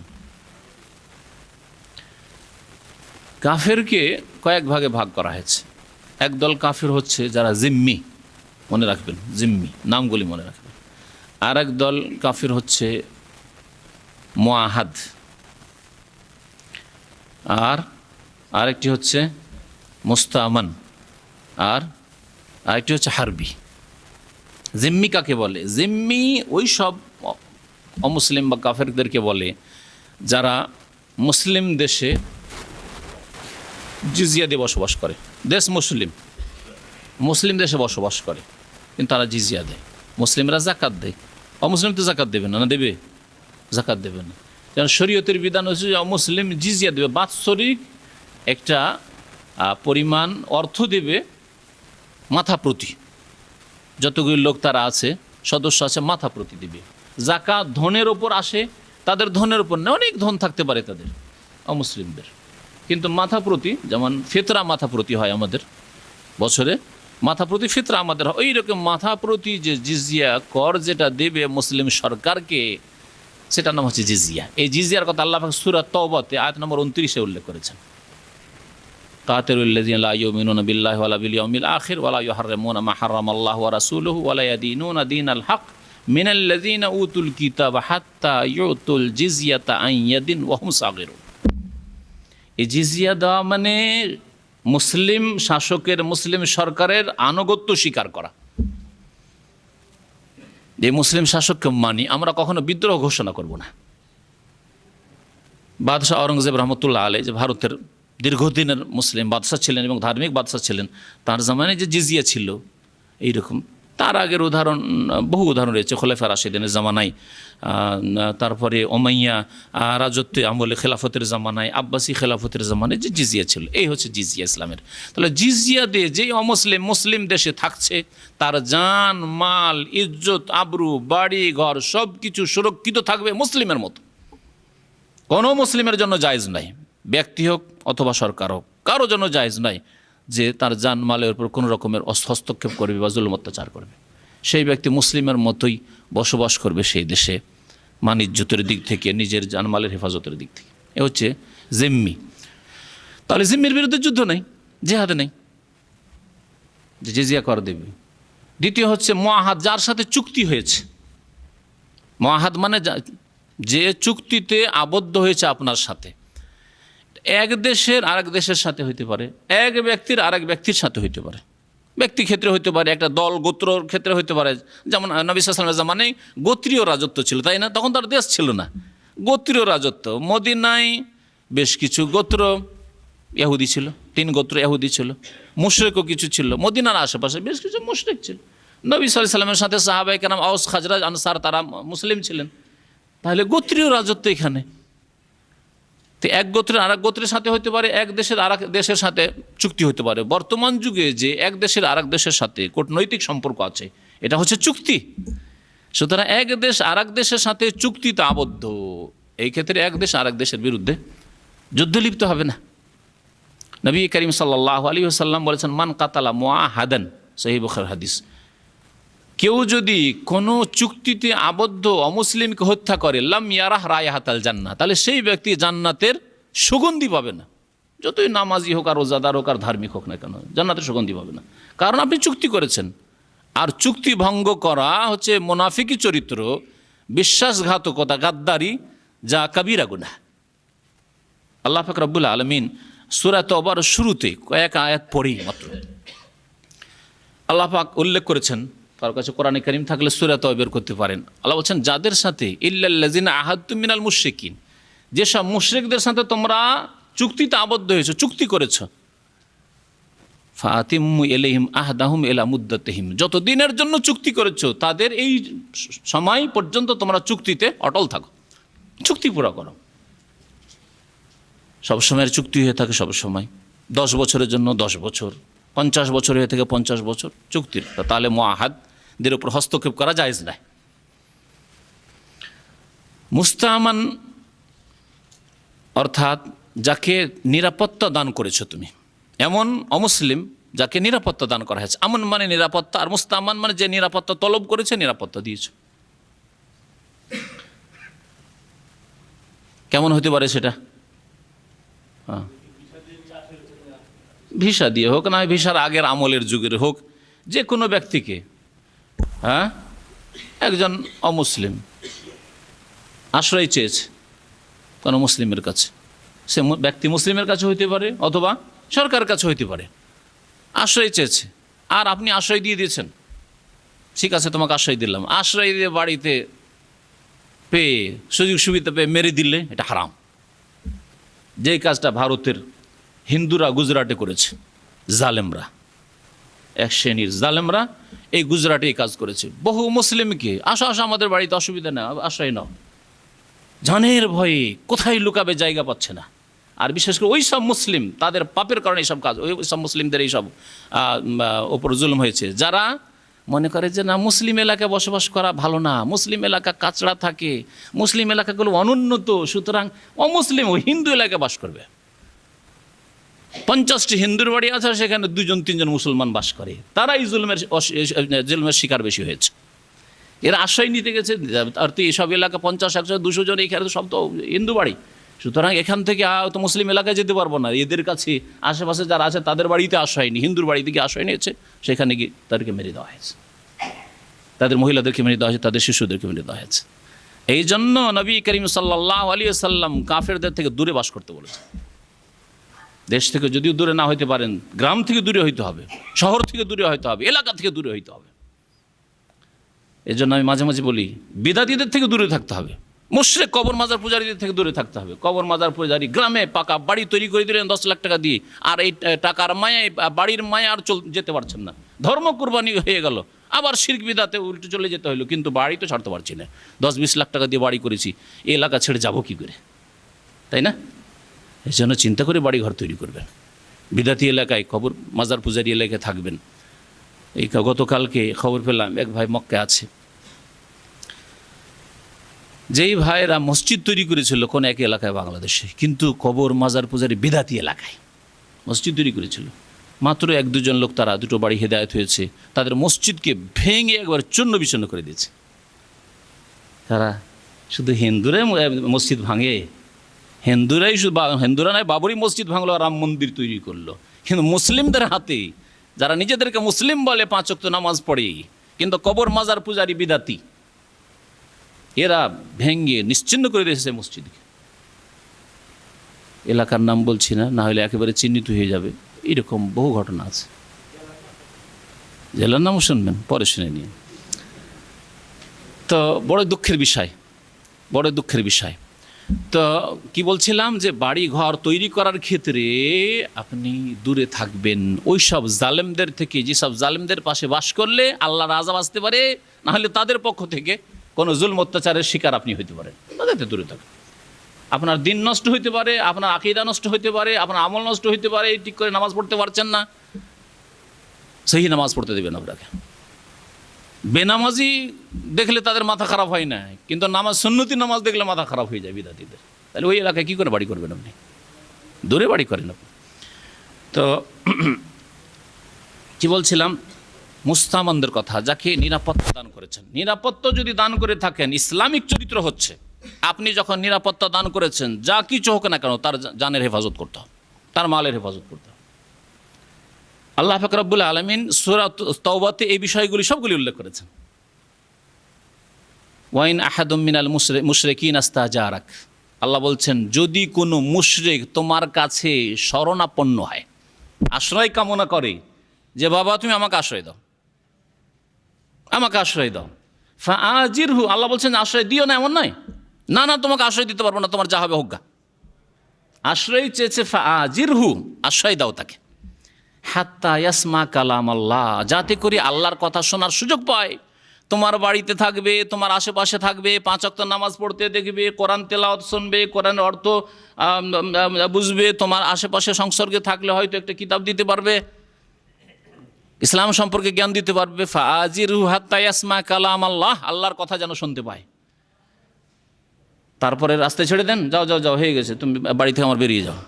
এটা সুম্মা আবলিগহু মা'মান, আল্লাহ বলছেন তারপরে তার নিরাপদ স্থানে তাকে পৌঁছিয়ে দাও। সুবহানাল্লাহ, এই ইসলামিক চরিত্র। চিন্তা করছেন যে আমার বাড়ি থেকে যদি একে বের করে দিই, রাস্তা থেকে মেরে দিবে একে, না ছেড়ে দিও না, রাস্তা তো এরকম। যতদূর পর্যন্ত তার আশঙ্কা আছে যে গ্রামে মেরে দিতে পারে কেউ, একে পেয়ে ছিনতাই করে নিতে পারে, লুটপাট হয়ে যেতে পারে, সুম্মা আবলিগহু মা'মানহু, তার নিরাপদ স্থানে তাকে, গ্রাম থেকে দূরে, কেউ চেনে না একে, এখানে আর কোনো ভয় নেই, গাড়িতে গিয়ে উঠিয়ে দেন, বাসে উঠিয়ে দেন, তারপর ট্রেনে উঠিয়ে দিলেন, যাও তুমি চলে যাও। সুবহানাল্লাহ, এই চরিত্র ইসলাম শিখিয়েছে। মুস্তামান, সুম্মা আবলিগহু মা'মানহু, এই মা'মানহু আমনের জায়গা, আমনের স্থান। এখান থেকে বললাম যে এই রকম কাফের কি বলা হয়? মুস্তামান বলা হয়। মুস্তামান যাকে নিরাপত্তা দিয়েছেন। আজকালকার যে যাদেরকে ভিসা দিয়ে নিয়ে আসা হয়েছে, নিরাপত্তা দান করা হয়েছে, এরা সামিল হয়ে গেল, তাই না? তাহলে এদের ওপর সুযোগ পেয়ে দিলেন মেরে। এটা ইসলাম নয়, এটা ইসলাম নয়। এক শ্রেণী সন্ত্রাসীরা এই সব কাজ করে না, কখনো জায়েজ নয়। তারপরে একই দেশে বাস করছেন, না ইসলামিক দেশ নয় হয়তো, না ওখানে জিজিয়া আছে, জিজিয়া নেওয়া দেওয়া সব না, মানব রচিত বিধান দিয়ে মুসলিম দেশ চলে, যেমন অধিকাংশ মুসলিম দেশগুলির অবস্থা। তাহলে ওই সব দেশে যে মুসলিম অমুসলিম বাস করছে, হয়তো মুসলিম সংখ্যা গরিষ্ঠ সেখানে বসবাস করছে, সেখানে যারা আশেপাশে বসবাস করছে অমুসলিম, তাদেরকে কোন দলে ফেলবেন? তাদের এই দলে বলতে পারেন যে নিরাপত্তা দান করে সরকার, তাদেরকে নিরাপত্তা দান করেছে। আর সরকারের নিরাপত্তা দান করে একজন সাধারণ মুসলিম যদি নিরাপত্তা দান করে তাহলেই নিরাপত্তা দিতে হবে। তাহলে সরকার যদি নিরাপত্তা দান করে থাকে তাহলে তার তো আরও বড় অধিকার রয়েছে। সুতরাং নিরাপদ। এইভাবে যারা শান্তির সাথে বসবাস করছে, মুসলিম অমুসলিম সমান সমান বাস করে, অথবা মুসলিম কম বাস করে, সংখ্যা তাদের কম, অমুসলিমের সংখ্যা বেশি, সংখ্যালঘু হয়তো মুসলিম, অমুসলিম সংখ্যা গরিষ্ঠ, এই ক্ষেত্রে এরাকে বলা হয় মুআহাদ। আমাদের চুক্তি রয়েছে, আমরা আমাদের দেশে শান্তির সাথে বসবাস করব, কেউ কারো বিরুদ্ধে অস্ত্র ধারণ করব না, চুক্তি রয়েছে। সুতরাং এরা মুআহাদের অন্তর্ভুক্ত। এখানে সুযোগ পেয়ে কোথাও একটা বোমা পেতে রেখে দিল, এটা ট্রেন উড়িয়ে দিল, এটা বাস উড়িয়ে দিল, একটা মার্কেটে একটা বম ব্লাস্টিং করে দিল, আর বলে জিহাদ করেছি। শয়তানি এগুলো খারেজিদের কাজ, এই ইসলাম শিক্ষা দেয় না। তাহলে জিম্মিদের কথা হয়ে গেল, মুআহাদদের কথা হয়ে গেল, আর মুস্তামানদের কথা হয়ে গেল, অমুসলিমদের। এগুলি হচ্ছে প্রকরণ। আর একদল শুধু বাকি থাকে, যাদের নাম কি? হারবি। হারব মানে যুদ্ধ, হারবি মানে এমন কাফের যেই কাফের মুসলিম ইসলামের বিরুদ্ধে যুদ্ধ করার জন্য সবসময় তৎপর, প্রস্তুত হয়ে আছে যুদ্ধ করার জন্য। বা যুদ্ধ বাঁধিয়ে দিয়েছে, ষড়যন্ত্র করছে, প্রস্তুতি নিচ্ছে, এইরকম অবস্থায় আছে। হয় যুদ্ধ শুরু করে দিয়েছে অথবা শুরু করতে যাচ্ছে, প্রস্তুতি নিচ্ছে। এরা হলো হারবি, মুসলিমদেরকে দেখতে পারে না, ইসলামকে বরদাস্ত করতে পারে না। শুধু এদের বিরুদ্ধে আল্লাহ পাক রব্বুল আলামিন অস্ত্র ধারণ করতে বলেছেন। আশা করি এই আলোচনার মাধ্যমে যারা সন্ত্রাসী মনোভাব রাখে তারা হিদায়াত পাবে, আর তাদের গুমরাহি দূর হবে, তাদের ভুল ধারণাগুলি দূর হবে। এবং ইসলাম সম্পর্কে অমুসলিমরা যদি শোনে, তাহলে ইসলাম যে শান্তির দিন এবং ইসলাম ওয়াদা এবং চুক্তির কত গুরুত্ব দিয়েছে এবং মানুষ হিসাবে মানুষের যে মূল্যায়ন রয়েছে ইসলামে, সেগুলি কথা তারা অনুধাবন করতে পারবে। আল্লাহ পাক রব্বুল আলামিন তারপর ইরশাদ করছে, আইয়ুহাল্লাযীনা আমানু ইন তানসুরুল্লাহ ইয়ানসুরকুম, হে মুমিনরা, হে বিশ্বাসীরা, ইন তানসুরুল্লাহ, যদি তোমরা আল্লাহকে সাহায্য করো, ইয়ানসুরকুম, আল্লাহ তোমাদের সাহায্য করবেন। আল্লাহকে কিভাবে সাহায্য করবেন? আল্লাহকে সাহায্য করা, তাফসীরকার বলেছেন যে আল্লাহর দ্বীনকে সাহায্য করা হচ্ছে আল্লাহকে সাহায্য করা। কারণ আল্লাহ পাক রব্বুল আলামিন তার দ্বীনকে শক্তিশালী করতে চান বান্দাদের মেহনতের মাধ্যমে, মুমিনদের মেহনতের মাধ্যমে। সুতরাং আল্লাহর দ্বীনের খাতায় যে যেমন মেহনত করবেন তেমন আল্লাহকে সাহায্য করলেন। দাওয়াতি কাজে মেহনত, নিজে সত্যিকার মুসলিম হয়ে মেহনত, আর কমের পক্ষে এই মেহনত তো অবশ্যই করেন, যে মেহনতে আপনি নিজে প্রমাণ করে দিলেন যে আমি আল্লাহর দ্বীন মানি, এর মাধ্যমে আল্লাহর দ্বীনকে সাহায্য করলাম। আপনি একজন নামাজি এই উম্মতে বাড়ালেন, একজন ধার্মিক উম্মতে বাড়ালেন আপনার নামাজি এবং ধার্মিকতার মাধ্যমে, তো আল্লাহর দ্বীনের সাহায্য করলেন আপনি। নিজের আমল সুন্দর করে, নিজে পাপ মুক্ত হয়ে আর ভালো মানুষ হয়ে, তারপরে এই আল্লাহর দ্বীন, যে আল্লাহর দ্বীন আপনাকে পালন করে আল্লাহ তৌফিক দিয়েছেন, এই দ্বীন অন্যকে পৌঁছালেন।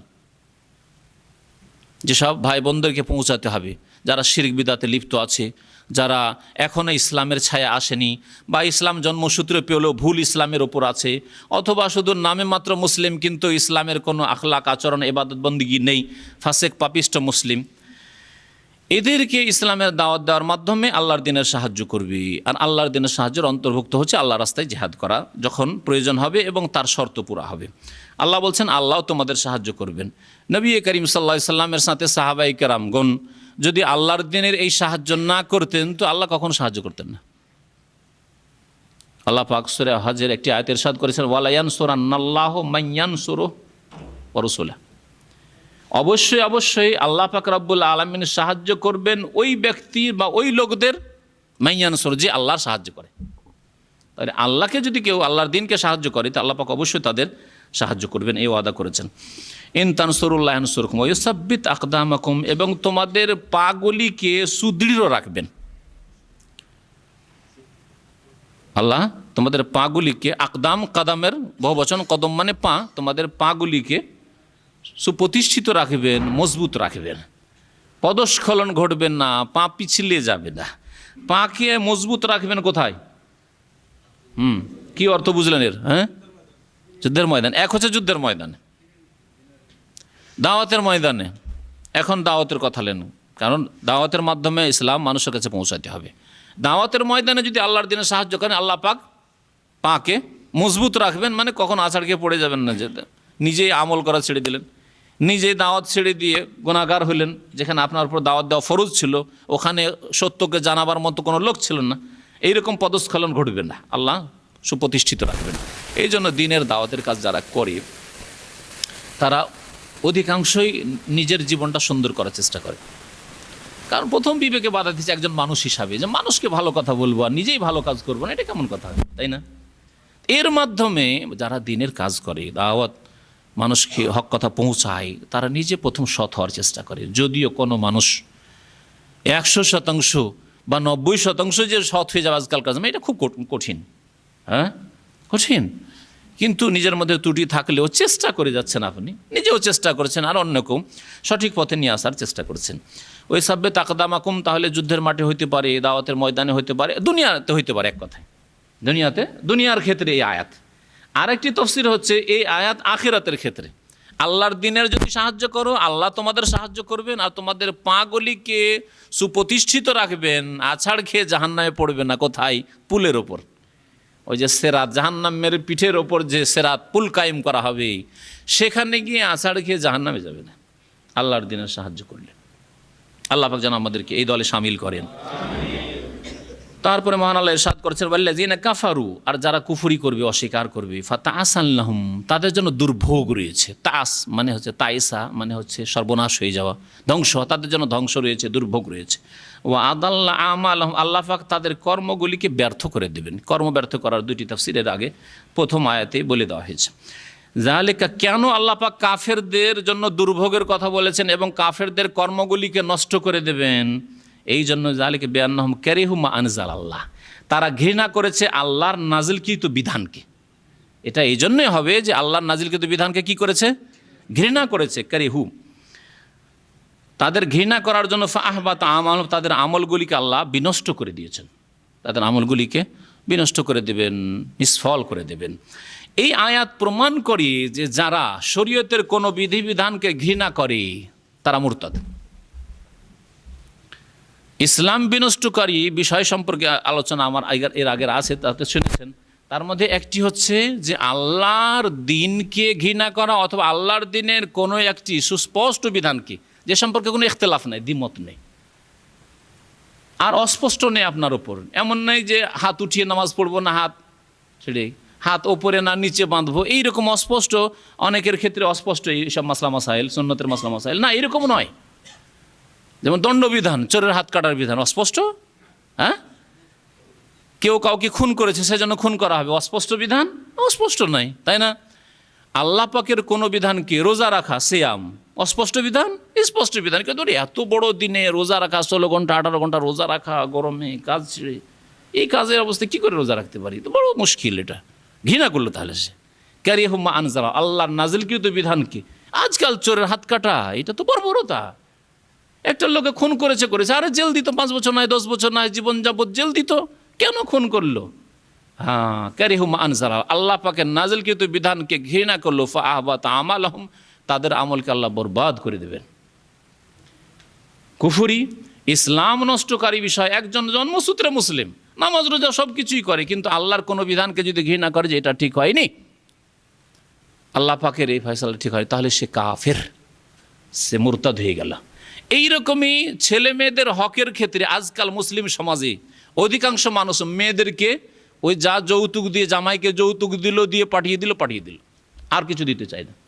হিন্দুদের কাছ থেকে নিয়েছে পণ প্রথা, যৌতুক প্রথা, আর সেটা দিয়ে পাঠিয়ে দিল, আর মেয়েকে কিছু দিবে না, ছেলেগুলিকে সব জমি জায়গায় লিখে দিয়ে দিল। অধিকাংশ মুসলিমরা আজকাল এই কাজ করছে, আর জাহান্নামে চলে যাচ্ছে, নিঃসন্দেহেরা জাহান্নামে যাচ্ছে। কারণ বান্দার হক আল্লাহ পাক মাফ করবেন না। তাহলে প্রথম তাদের অন্তরে আল্লাহর বিধানের ওপর একটা অনীহা এসছে। আল্লাহ কি করেছে? 10 বিঘা জমি দেবো আমি ছেলেকে, আর 5 বিঘা মেয়েকে দিতে হবে? মেয়েকে দিয়ে দিলাম মানে জামাইকে দিয়ে দিলাম, পরের ছেলেকে কেন দেবো? আরে নিজের ছেলেকে দেবো, তাই না? এটাই তো কাজ করছে। না হলে কেন এই কাজ করলো? নিজে জন্ম দিল ছেলেকে, নিজেই জন্ম দিল মেয়েকে। হ্যাঁ, মেয়েকে আল্লাহ 5 বিঘা দিলেন, আর ছেলেকে 10 বিঘা। আপনার এখানে হস্তক্ষেপের অধিকার কোথায়? আগেই বলেছি, একজন মুসলিমের কাজ, ব্যক্তি জীবনে হোক অথবা পারিবারিক জীবনে হোক, রাষ্ট্রনীতিতে হোক, কাজ হচ্ছে শুধু বাস্তবায়ন করা। বিধান তৈরি আছে, কোরআনে কারীম হচ্ছে বিধান। এদের সংবিধান তৈরি করা লাগে না। সত্যিকার মুসলিম হলে সংবিধান তৈরি করা লাগে না, বিধান তৈরি হয়ে আছে। এই হচ্ছে আল কোরআন বিধান। এই ক্ষেত্রে যেই ব্যক্তি মনে করলো যে না আমি দেব না, মেয়েকে আমি 5 লাখ টাকা দেবো, ছেলেকে 10 লাখ টাকা, এত টাকা মেয়েকে কেন দেবে? তুই জামাইয়ের ঘরে চলে যাবে। সেই ব্যক্তি প্রথম অন্তরে ঘৃণা তৈরি হয়েছে যে এটা চলবে না, এটা আল্লাহর বিধান, এটা ঠিক হয়নি। তাহলে সেই ব্যক্তি কাফের। সে শুধু জালেম হয়ে মরল না, তার অন্তরে যদি ঘৃণা জন্মে থাকে, শরীয়তের বিধান জানলো তারপরে বাস্তবায়ন করলো না, তাহলে সে কাফের। আর শরীয়তের বিধান জানে না, আর অজ্ঞতার কারণে, এইরকমই কিছু জাহেল মূর্খ রয়েছে আমাদের সমাজে, হয়তো অজ্ঞতার কারণে মেয়েকে হাত তোলা, যা তোকে 50,000 টাকা দিয়ে দিলাম, বিদায় তুই এখান থেকে। আর ছেলের জন্য সব কিছুতে ভিটে মাটি, ছেলের জন্য ভালো ভালো দামি জায়গাগুলি, শহরের জায়গাগুলি ছেলের জন্য থেকে গেল, কিন্তু জাহেল, শরীয়তের মাসলা জানে না। তাহলে সে বড় জালেম হয়ে মরল।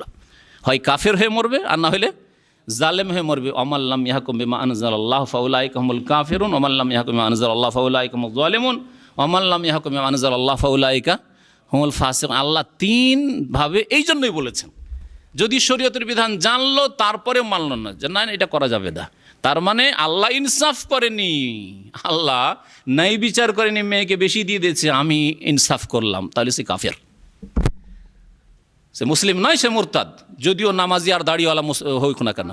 যে তাগুত, তাগুতের চাইতে বড় কথা যে সে মুসলিমের নাই, কারণ তাগুত বলেও নিজে মুসলিম থাকতে চায়। কাউকে যদি আজকাল তাগুত বলেন, তাগুত মানে হচ্ছে সীমা লঙ্ঘনকারী, ভাববে যে আমি সীমা লঙ্ঘনকারী তবে আমি মুসলিম, না, মুসলিম নয় সে। আর যদি ইসলামের বিধিবিধান না জানে, জানার সুযোগ সুবিধা না হয়ে থাকে, জানার সুযোগ সুবিধা হলে জানতে হবে। গ্রামে আলেম মজুদ আছে, আলেমের কাছ থেকে জানার সুযোগ সুবিধা আছে, আর ছেলে মেয়েকে ভাগ বন্টন করে যাচ্ছে, আলেমের কাছে জানার প্রয়োজন মনে করলো না, তাহলে তার ইমান কি করে টিকবে? ফাসালু আহলা যিকরি ইন কুনতুম লা তা'লামুন, আলেমদেরকে জিজ্ঞাসা করেন যদি না জানা থাকে যে ছেলেকে কী দেবো, মেয়েকে কী দেবো, কখন কী দেবো। আল্লাহু আকবার। আল্লাহ পাক যেন আমাদের জাতির এইসব মুসলিমদেরকে হিদায়াত দান করেন। আল্লাহ পাক তারপরে ইরশাদ করছেন, আফালাম ইয়াসিরু ফিল আরদ, এরা কি পৃথিবীতে ভ্রমণ করে দেখে না? ফায়ানজুরু কাইফা কানা আকিবাতুল্লাযিনা মিন ক্বাবলিহিম, ওই সব লোকদের পরিণাম কি হয়েছে যারা তাদের পূর্বে ছিল। আল্লাহ পাক তাহলে ভ্রমণ করতে বলেছেন, কিন্তু ভ্রমণ বিভিন্ন প্রকারের। কিছু ভ্রমণ আছে যেগুলি ফরজ, হজের জন্য ভ্রমণ করা, ওমরার জন্য ভ্রমণ করা, তাই না? এসব ভ্রমণ হচ্ছে ফরজ। মাতা পিতার সাথে দেখা করার জন্য ভ্রমণ করা ফরজ, স্ত্রীর সাথে সাক্ষাতের জন্য ভ্রমণ করা, সফর করছেন, ফরজ, তাই না? ছেলে মেয়েদের লালন পালনের জন্য, রুজি রোজগারের জন্য, হালাল রুজি হয়তো দেশে হচ্ছে না, বিদেশে যেতে হবে, বরং অনেক ক্ষেত্রে ফরজ, অনেক ক্ষেত্রে হয়তো মুস্তাহাব। আর এক ভ্রমণ হচ্ছে সারা পৃথিবীর বিভিন্ন দেশে আল্লাহ পয়সা দিয়েছে দেখে যদি সেখান থেকে কিছু উপদেশ নিতে পারেন, বিশেষ করে যেসব এলাকায় জালেমদেরকে ধ্বংস করা হয়েছে। যখন আপনি মেনা পার হয়ে মুজদালিফায় ঢুকছেন, সেখানে আবরাহার হস্তি বাহিনীকে, আবরাহাকে ওর সেনাবাহিনীকে ধ্বংস করা হয়েছে, সেই জায়গায় গিয়ে একটু শিক্ষা নিলেন। এই জায়গায় আল্লাহ পাকের গজব নাযিল হয়েছে, ছোট ছোট পাখি দিয়ে আল্লাহ পাক হাজার হাজার মানুষকে এখানে ধ্বংস করতে পেরেছেন, আর এই বিশাল জানোয়ার হাতিকে আল্লাহ ধ্বংস করে ধূলিসাৎ করেছে। সুবহানাল্লাহ। এখান থেকে কিছু নসিহত নিলেন। সামুদ সম্প্রদায়কে যেখানে ধ্বংস করা হয়েছে, আদ সম্প্রদায়কে যেসব এলাকা ধ্বংস করা হয়েছে, লুত সম্প্রদায় ধ্বংস করা হয়েছে, এসব কথা চিন্তা করে সেখান থেকে কিছু উপদেশ নিলেন। আমরাও যদি সেই চরিত্র অবলম্বন করি, সেই রকম আমাদের আখলাক আমল আকিদা হয়, তাহলে আল্লাহর আযাব আমাদের উপর আসবে যেমন তাদের উপর এসেছে। এই রকম সফর অনেক ক্ষেত্রে মুস্তাহাব, নেকির কাজ। আর এক সফর হচ্ছে জায়েজ সফর। রিয়াজে থাকেন, রিয়াজে সমুদ্রে নেই, সুতরাং সমুদ্র বীজ দেখার জন্য দাম্মাম খবর ঘুরতে আসলেন, জিদ্দা ঘুরতে গেলেন আমোদ ফুর্তি করার জন্য, তাই না? তাহলে এটা হচ্ছে জায়েজ সফর, যদি সেখানে গিয়ে পাপ না হয়, সেখানে গিয়ে পাপ না হয়। আর এক সফর হচ্ছে ভ্রমণ হচ্ছে হারাম সফর, যেটা উদ্দেশ্য হচ্ছে যে মুসলিম দেশে বা মুসলিম এলাকায়, এইসব এলাকায় মেলা বাধা আছে পাপ করা, মদ খাওয়ার জন্য, জেনা করার জন্য, সুতরাং যায়, পশ্চিমা দেশে যায়, থাইল্যান্ডে চলে যায়। হ্যাঁ, এই রকম যারা চিন্তাধারা নিয়ে সফর করছে, এ হচ্ছে সফর হারাম সফর। আল্লাহ পাক এখানে সফর করতে বলেছেন, কিন্তু কোন সফর করতে হবে সেটা বুঝতে পেরেছেন। আফালাম ইয়াসিরু ফিল আরদ, তারা কি পৃথিবীতে ভ্রমণ করে দেখে না? ফায়ানজুরু কাইফা কানা আকিবাতুল্লাযিনা মিন ক্বাবলিহিম, তাদের পূর্বে যেসব লোকেরা ছিল তাদের কি পরিণাম হয়েছে। আকিবা মানে হচ্ছে পরিণাম। দাম্মার আল্লাহ আলাইহিম, তাদেরকে আল্লাহ পাক সমূলে বিনাশ করে দিয়েছেন, ধ্বংস করে। দাম্মার ইউদাম্মিরু মানে ধ্বংস করে দেওয়া, আল্লাহ পাক তাদেরকে ধ্বংস করে দিয়েছেন। ওয়ালিল কাফিরিনা আমসালুহা, আর কাফেরদের জন্য অনুরূপ শাস্তি রয়েছে। আল্লাহ পাক মক্কার কুরাইশদেরকে, মদিনা হিজরত নবী সাল্লাল্লাহু আলাইহি ওয়াসাল্লাম করেছেন, তারপরে কিছুদিনের মধ্যে আয়াতগুলি নাজল হচ্ছে। আর কাফেররা এখনও শক্তিশালী হয়ে আছে, এখনও মক্কা বিজয় হয়নি, মক্কা কাফেরদের দখলে। তাদেরকে আল্লাহ পাক জানাচ্ছেন যে এরা কি ভ্রমণ করে দেখে না? শাম দেশে যাচ্ছে, রাস্তায় সামুদের এলাকা পড়ছে দেখে না, রাস্তায় গিয়ে পড়ছে লূত আলাইহিস সালামের এলাকা, মৃত সাগর, সেসব এলাকা সম্পর্কে জানে না? জানে। এদেরকে আমি ধ্বংস করেছি, সুতরাং এদেরকে ধ্বংস করতে পারি না? আদ সামুদ এসব সম্প্রদায় সম্পর্কে তারা জানে। আর কাছে মক্কার পাশে আবরাহার এলাকা আছে, সেটাও জানে মাত্র কয়েক বছর আগে, নবী সাল্লাল্লাহু আলাইহি সাল্লামের জন্মের বছরই বলা হচ্ছে। তো তাহলে একেবারে কাছেই, 40-50 বছর আগে। তাহলে এই সময়ের মধ্যে এই আল্লাহর গজবগুলি এসছে, আর আল্লাহ এই জাতিগুলিকে ধ্বংস করেছে, এতে থেকে মক্কার লোকেরা শিক্ষা নেই না? শিক্ষা নেওয়া উচিত তাদের। আমাদেরকেও শিক্ষা নেওয়া উচিত। এই যে আমাদের সামনে সুনামি আর কত বড় বড় আজাব, এই যে কয়েকদিন আগে ভূমিকম্প হলো, শুনেছেন অনেকে হয়তো, ভূমিকম্প হলো, এসব থেকে শিক্ষা নেওয়া উচিত। আজকে যদি তুরস্ক ভূমিকম্প হয়, তার আগে যদি জাপানে হয়, তো কালকে আমার এলাকায় হইতে পারে না? হ্যাঁ, আজকে যদি কোথাও পানি এসে ভাসিয়ে নিয়ে চলে যায়, কয়েক বছর আগে হইলো এখানে জিদ্দাতে এসে যদি ভাসিয়ে নিয়ে চলে যায়, তো আপনাকে আমাকে ভাসিয়ে নিয়ে যেতে পারে না? এই আজাব গজব আপনার এলাকা, আপনার বাড়িতে আসতে পারে না? আল্লাহ বলছেন যে ওয়ালিল কাফিরিন আমসালুহা, কাফেরদের জন্য এইরকমই শাস্তি রয়েছে। এইরকমই পাপিষ্ট যারা পাপিষ্ট, তাদের জন্য শাস্তি রয়েছে। তবে নেক লোক, ভালো মানুষ যদি এইরকম আজাবে ধ্বংস হয়, তাহলে তাদের জন্য শাহাদাতের দরজা রয়েছে। নেক মানুষ, ভালো মানুষ, পরিষ্কার মানুষ, আল্লাহওয়ালা মানুষ, অনেক সময় আল্লাহ পাক পরীক্ষার জন্য, তারপরে কিছু পাপী লোকদের জন্য ঢালাহারে আজাব আসে, তাতে নেক লোকেরাও মারা যায়, কিন্তু সুম্মা ইউবাসুনা আলা নিয়াতি, নবী সাল্লাল্লাহু আলাইহি ওয়াসাল্লাম বলেছেন তাদের নিয়তের উপর তারা কিয়ামতের দিনে উঠবে। শত লোক, নেক আমল করা লোক যদি হয়, তাহলে তারা শাহাদাতের মর্যাদা পাবে। আল্লাহ পাক তারপরে ইরশাদ করেছেন যালিকা বিআন্নাল্লাহ মাওলাল্লাযিনা আমানু, এটা এই জন্য যে আল্লাহ পাক রব্বুল আলামিন মুমিনদের অভিভাবক। মুমিনদের অভিভাবক কে? আল্লাহ। ও আন্নাল কাফিরিনা লা মাওলা লাহুম, আর কাফেরদের কোনো অভিভাবক নেই। এমন কোনো অভিভাবক নেই যে অভিভাবক তাদের নিশ্চয়তা দান করতে পারে তোমাদেরকে টিকিয়ে রাখবো। পক্ষান্তরে আল্লাহ পাক এমন অভিভাবক মওলা, যিনি নিশ্চয়তা দান করছেন যে ইনতানসুরুল্লাহ ইয়ানসুরকুম, আল্লাহর সাহায্য করো, আল্লাহ তোমাদের সাহায্য করবে। করলেন না? করলেন না? মক্কা বিজয় হয়ে গেল, কাফের নিশ্চিহ্ন হইল। রাসূলুল্লাহ সাল্লাল্লাহু আলাইহি ওয়াসাল্লাম বিজয় হয়ে মদিনা থেকে মক্কায় প্রবেশ করলেন। যালিকা বিআন্নাল্লাহ মাওলাল্লাযিনা আমানু, আল্লাহ পাক রব্বুল আলামিন মুমিনদের মাওলা, অভিভাবক। ওয়া আন্নাল কাফিরিনা লা মাওলা লাহুম, এবং কাফেরদের কোনো সত্যিকার অভিভাবক নেই। এইরকমই ঘটনা ঘটেছিল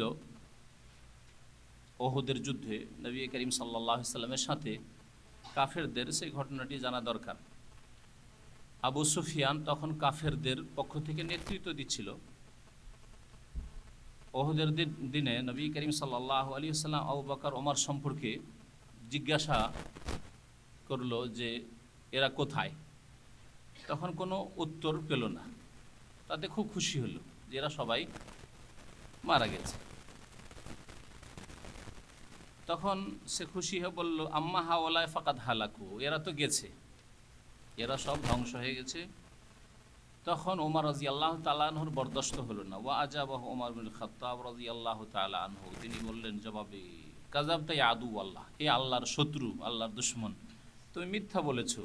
বাল আবকাল্লাহু লাকা মা ইয়াসুউকা, বরং আল্লাহ পাক রব্বুল আলামিন তোমার জন্য বাকি রেখেছেন, অবশিষ্ট রেখেছেন এইসব বান্দাদেরকে, মুহাম্মদ সাল্লাল্লাহু আলাইহি ওয়াসাল্লামকে, আবু বকরকে, ওমরকে, যাতে তোমার পরিণতি খারাপ হবে। ওয়া ইন্নাল্লাযীনা আদাদতা লা আহিয়া, যাদের নাম তুমি এখনই বলছিলে তারা সকলেই জীবিত রয়েছেন। ফাকাল আবু সুফিয়ান, তখন আবু সুফিয়ান বলেছিল ইয়াউমুন বিয়াউমিন ইয়াউমে বদর, বদরের দিন আমরা হেরেছিলাম, ওর বদলা আমরা নিতে পেরেছি, পরিশোধ নিতে পেরেছি। বলে হারবু সিজাল, আর যুদ্ধ এরকমই হয়ে থাকে।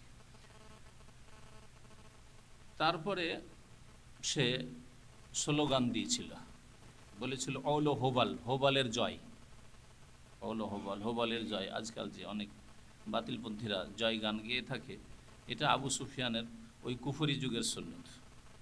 বাতিল যারা স্লোগান দিয়ে থাকে, হকের স্লোগান না দিয়ে, কোরআন এবং হাদিস স্লোগান না দিয়ে, অলো হোবাল, অলো হোবাল, হোবালের জয়, হোবালের জয়। ফাকাল রাসূলুল্লাহ সাল্লাল্লাহু আলাইহি ওয়াসাল্লাম, তখন রাসূলুল্লাহ সাল্লাল্লাহু আলাইহি ওয়াসাল্লাম বলেছিলেন আলা তুজিবু, তোমরা জবাব দাও না কেন, এটা জবাব দাও।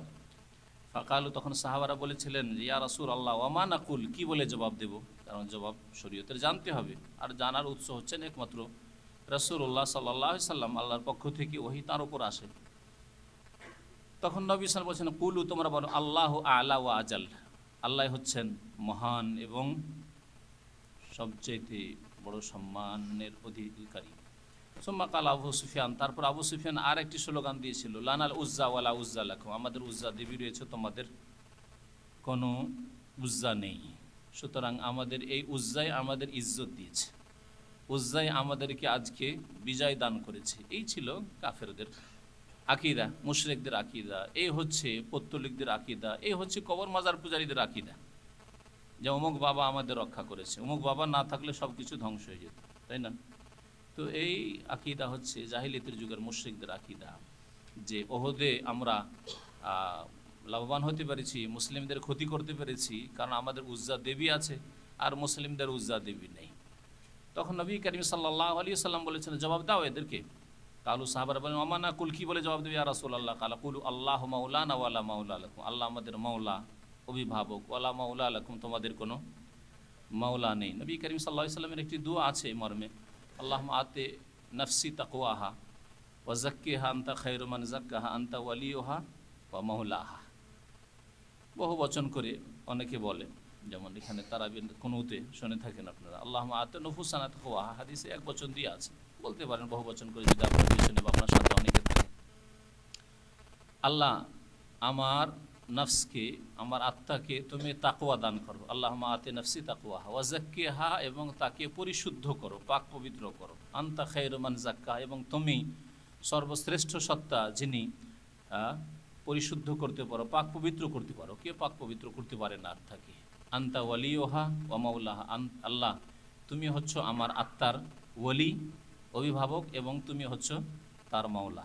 আনতা ওয়ালিয়ুহা ওয়া মাওলাহা। আল্লাহ পাক রব্বুল কোরআন কারীমের আরও বেশ কিছু আয়াতে এই বিষয়গুলি উল্লেখ করেছেন। তার মধ্যে একটি আয়াত রয়েছে, আল্লাহু ওয়ালিউল্লাযিনা আমানু, আল্লাহ মুমিনদের বন্ধু বা ওয়ালি, অভিভাবক। আল্লাহু ওয়ালিউল মুমিনিন, এরকম বেশ কিছু আয়াত রয়েছে। ওয়াল্লাযিনা কাফারু আউলিয়াহুমুত তাগুত, আর যারা কাফের মুশরিক বিধর্মী, আল্লাহ প্রদত্ত দিন মানে না, বাস্তবায়ন করে না, তাদের বন্ধু হচ্ছে, তাদের অভিভাবক হচ্ছে তাগুত, শয়তান। তারপর আয়াতে আল্লাহ পাক ইরশাদ করেছেন, ইন্নাল্লাহা ইউদখিলুল্লাযিনা আমানু ওয়া আমিলুস সালিহাত, নিশ্চয়ই আল্লাহ পাক রব্বুল আলামিন দাখিল করবেন ওই সব লোকদেরকে যারা ঈমান নিয়ে এসেছে, ওয়া আমিলুস সালিহাত, এবং সৎকর্মশীল হয়েছে। তাহলে ঈমানের পরে নেক আমল অবশ্যই করতে হবে। ঈমানের প্রমাণ হচ্ছে ভালো আমল করা, নেক আমল করা। আর মুসলিম জীবনে প্রথম নেক আমল হচ্ছে 5 ওয়াক্ত নামাজ। সুতরাং 5 ওয়াক্ত নামাজ অবশ্যই পড়ে প্রমাণ করতে হবে যে আমরা মুমিন। আল্লাহ বলছেন, যারা ঈমান নিয়ে এসছে এবং নেক আমলগুলি করেছে তাদেরকে আল্লাহ দাখিল করবেন, প্রবিষ্ট করবেন জান্নাতিন, এমন বহু জান্নাতে। আল্লাহ বহু বচন উল্লেখ করেছেন, জান্নাত, বহু জান্নাতে আল্লাহ পাক রব্বুল আলামিন দাখিল করবেন।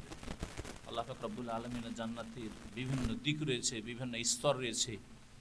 বিশাল জান্নাত আল্লাহ পাক দাখিল করবেন, তাজরি মিন তাহতিহাল আনহার, যার নিম্ন দেশে ঝর্ণাসমূহ বা নহরসমূহ প্রবাহিত রয়েছে।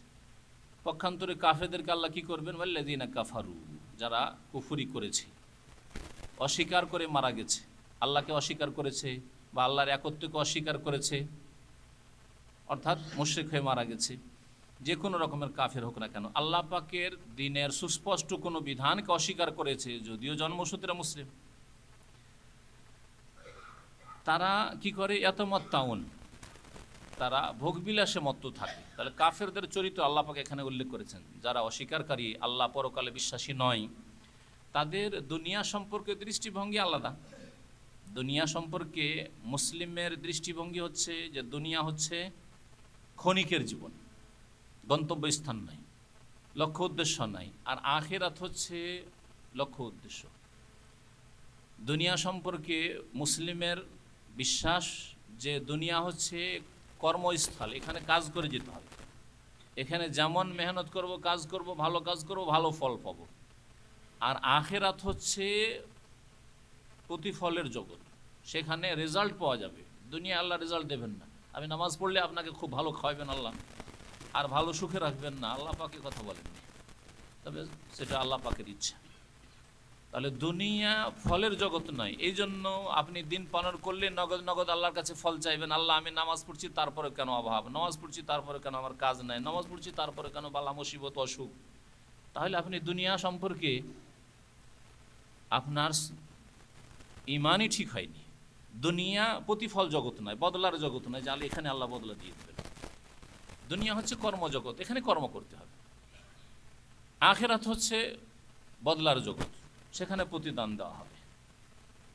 আখিরাত হচ্ছে লক্ষ্য উদ্দেশ্য, আখিরাত হচ্ছে বদলার জগৎ। সুতরাং দুনিয়া থেকে আপনাকে আমাকে সম্বল নিয়ে যেতে হবে আখিরাতকে লক্ষ্য উদ্দেশ্য করে, কারণ স্থায়ী ঘর আমাদের ভালো করতে হবে, সুন্দর করতে হবে, যাতে জাহান্নাম যাতে না হয়। আখিরাত সম্পর্কে মুমিনের ধারণা যে সেখানে জান্নাত জাহান্নাম আছে, দুটো স্থান আছে। মানুষ মরে গেলেই সেখানে এক্সপায়ার হয়ে জানে, যেমন আজকাল এক্সপায়ার, অমুক এক্সপায়ার করলো, এক্সপায়ার হয় না, বরং দুনিয়া শেষ হলো কিন্তু তার স্থায়ী জগৎ শুরু হয়ে গেল, আখিরাত শুরু হয়ে গেল। এটা হচ্ছে ইসলামিক দৃষ্টিভঙ্গি, মুসলিমের ইমান, আকিদা, বিশ্বাস। পক্ষান্তরে কাফেরের মত হয়ে গেলে এক্সপায়ার হয়ে যায়, আর কিছু থাকে না, তাই না?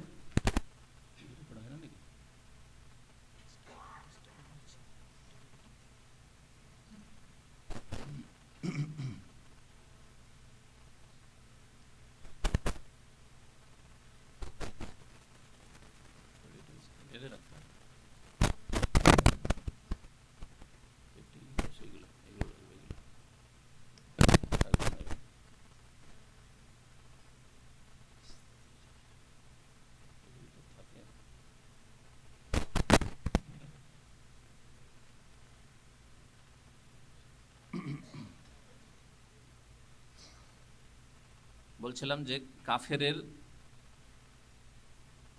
দুনিয়ায় হচ্ছে লক্ষ্য উদ্দেশ্য এক। হ্যাঁ, সুতরাং যা কিছু করতে হবে দুনিয়াতেই করতে হবে, মারপিট করে হোক, খুন করে হোক, আর জুলম অত্যাচার করে হোক, দুনিয়া হাসিল করতে হবে। সুতরাং এই জন্য চুরি, ডাকাতি, ছিনতাই, অন্যায়, বেঈমানি, আর সেটা চারিত্রিক ব্যাপার, লোকে ভালো বলবে সেজন্য হয়তো কিছু খারাপ কাজ করলাম না, এইরকম ধারণা। কিন্তু এখানে অন্যায় কাজ করলে, কারো হক নষ্ট করলে আর কেউ ধরার আছে, এইরকম ধারণা কাফেরের নেই, অবিশ্বাসীর নেই। মুসলিম এবং কাফেরের দৃষ্টিভঙ্গিতে পার্থক্য। দুনিয়া হচ্ছে লক্ষ্য উদ্দেশ্য, আর দুনিয়া হাসিল করার জন্য যে কোনো উপায়ে দুনিয়া, পয়সা, গদি, নেতৃত্ব, স্বার্থ হাসিল করতে হবে, এটা হচ্ছে কাফের ধারণা। পক্ষান্তরে মুসলিমের ধারণা এর থেকে একেবারে ভিন্ন। না, প্রত্যেকটি কথা কাজের নড়া চড়ার হিসাব হবে। সুতরাং দুনিয়াতে যা কিছু করছি চিন্তা করে করতে হবে, এটা হচ্ছে মুসলিমের চিন্তা। মানুষ মরে গেলে এক্সপায়ার হয়ে যায়, এটা কাফের ধারণা। শেষ, কিছুই করতে পারলো না লোকটা, দুনিয়া থেকে চলে গেল। অথচ আল্লাহ আল্লাহ ধার্মিক, কিছুই করতে পারলো না, নিজের বাড়িটা করতে পারলো না, নিজের ছেলে মেয়েদের জন্য কিছু রেখে যেতে পারলো না, যে ব্যবসা কিছু করতে পারলো না, ছেলেরা সব অভাবী থেকে গেল। এই ধরনের কথা, এগুলি কাফেরদের কথা। মুসলিমরা অনেকে বলে, কি করলেন জীবনে? হ্যাঁ, বলে না, কি করলেন সারা জীবন ডাকাতি, কি করলেন? এটা কাফেরদের কথা। হ্যাঁ, সে যদি নামাজ না করে থাকে, ইবাদত বন্দেগী না করে থাকে, ফরজ ওয়াজিব আদায় না করে থাকে, হারাম নাজায়েজ থেকে না বেঁচে থাকে, তাহলে সেই ক্ষেত্রে ঠিক আছে। কিন্তু বাড়ি ঘর তৈরি করতে পারলো না, ভোগ বিলাসের সামগ্রী জমা করতে পারলো না, ছেলে মেয়েদের জন্য কিছু রেখে যাবে, কি করলেন? কিছুই তো করতে পারলেন না। ছেলেদের মেয়েদের ডাক্তার, ইঞ্জিনিয়ার বানাতে পারলে কি করলেন? কাফেরদের কথা। কারণ কাফেরদের টার্গেট হচ্ছে এই দুনিয়া।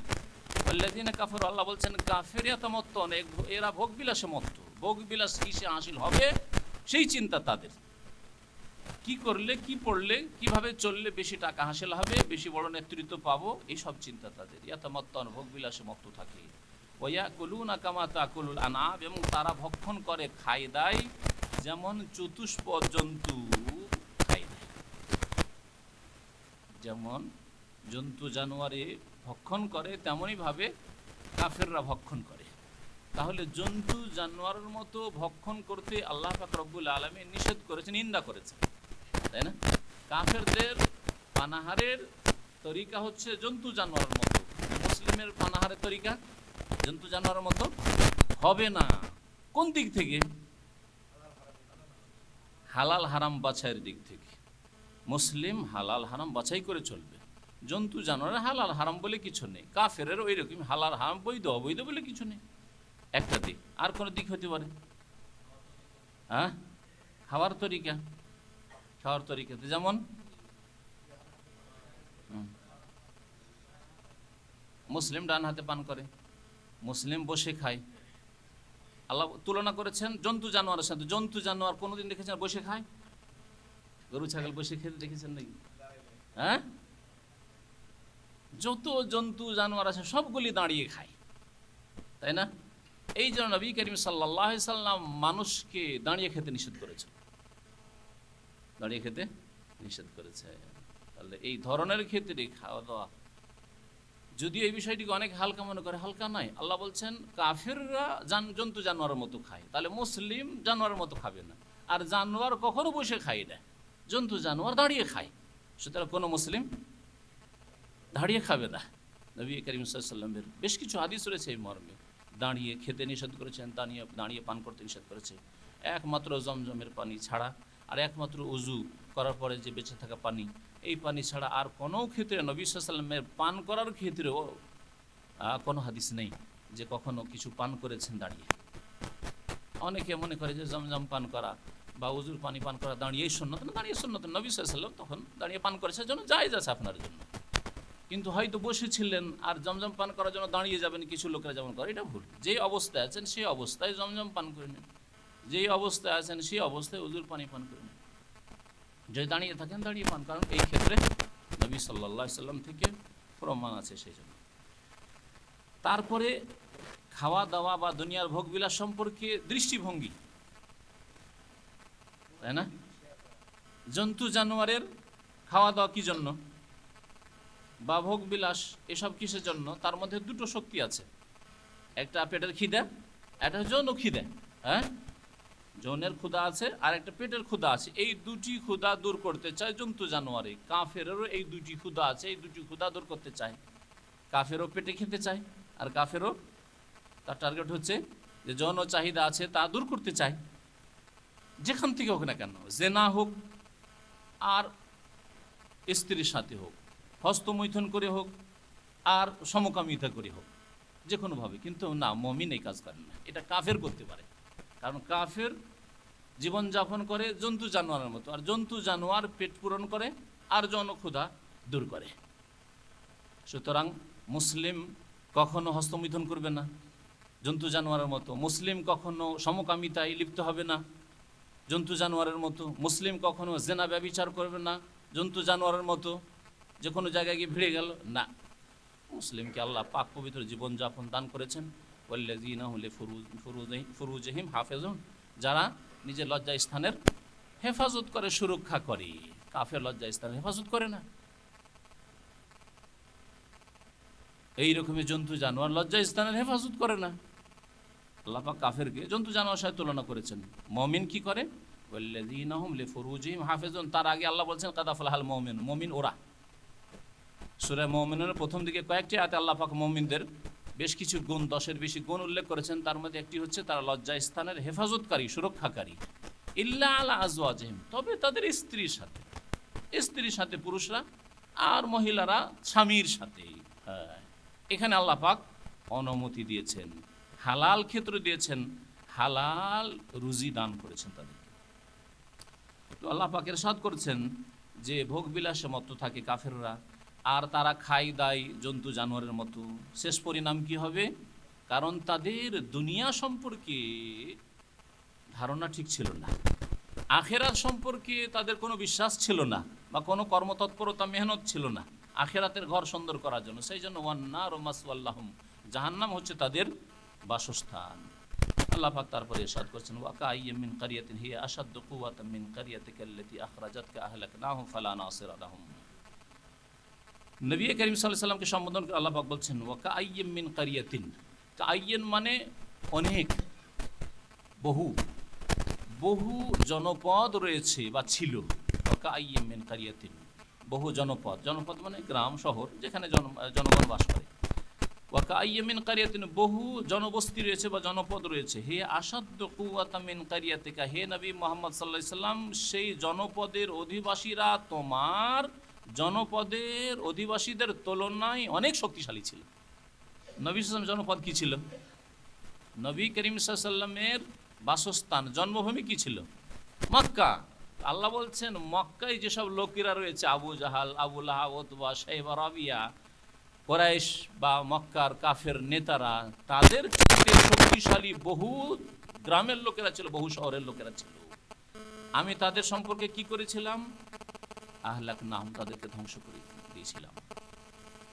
তোমার জনপদের লোকেরা আল্লাতী আখরাজাতকা, তারা তোমাকে বের করেছে তোমার শহর থেকে, মক্কা থেকে তোমাকে নির্বাসিত করেছে, বিতাড়িত করেছে। তাদেরকে শুনিয়ে দাও আহলাকনাহুম, যারা এদের চাইতেও, তোমার বংশধর, তোমার গ্রামবাসী, তোমার শহরবাসী চাইতেও শক্তিশালী ছিল, তাদের বহু শহরকে আমি, বহু দেশকে ধ্বংস করেছি। আহলাকনাহুম ফালা নাসিরা লাহুম, তখন তাদের কেউ সাহায্য করতে আসতে পারেনি। আমি যখন আদ সম্প্রদায়কে ধ্বংস করি কোনো সাহায্যকারী আসতে পারেনি, সামুদ সম্প্রদায়কে ধ্বংস করি কোনো সাহায্যকারী আসতে পারেনি, লূত সম্প্রদায়কে ধ্বংস করি কেউ সাহায্য করতে আসতে পারেনি, নূহ আলাইহিস সালামের জাতিকে যখন ধ্বংস করি কেউ সাহায্য করতে আসতে পারেনি। এ তো দু চারটা ঘটনা আল্লাহ পাক রব্বুল আলামিন উপদেশ দেওয়ার জন্য, মানব জাতির সংশোধনের জন্য কোরআনে কারীমে উল্লেখ করেছেন।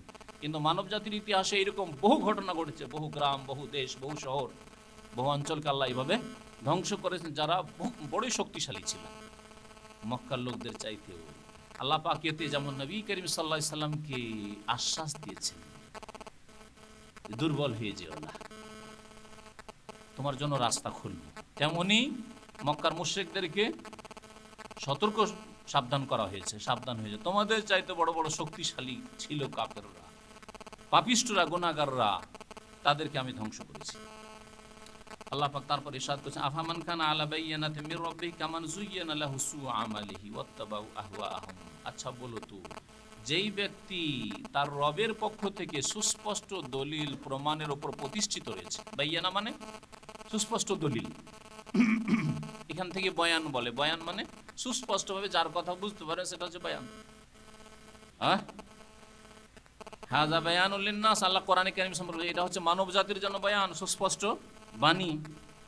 আফামান কানা আলা বাইয়িনাতি মির রাব্বিহি, আচ্ছা বলো তো, যেই ব্যক্তি তার রবের পক্ষ থেকে, প্রতিপালকের পক্ষ থেকে সুস্পষ্ট দলিল প্রমাণের উপর প্রতিষ্ঠিত রয়েছে, অর্থাৎ একজন মুমিন, বিশ্বাসী মুসলিম, যে আল্লাহ প্রদত্ত বিধান মোতাবেক জীবনযাপন করে, সে সুস্পষ্ট দলিল প্রমাণের ওপর রয়েছে, এলেমও আছে, জ্ঞান আছে, আর জ্ঞান মোতাবেক বিশ্বাস আছে, আর বিশ্বাস মোতাবেক আমল আছে।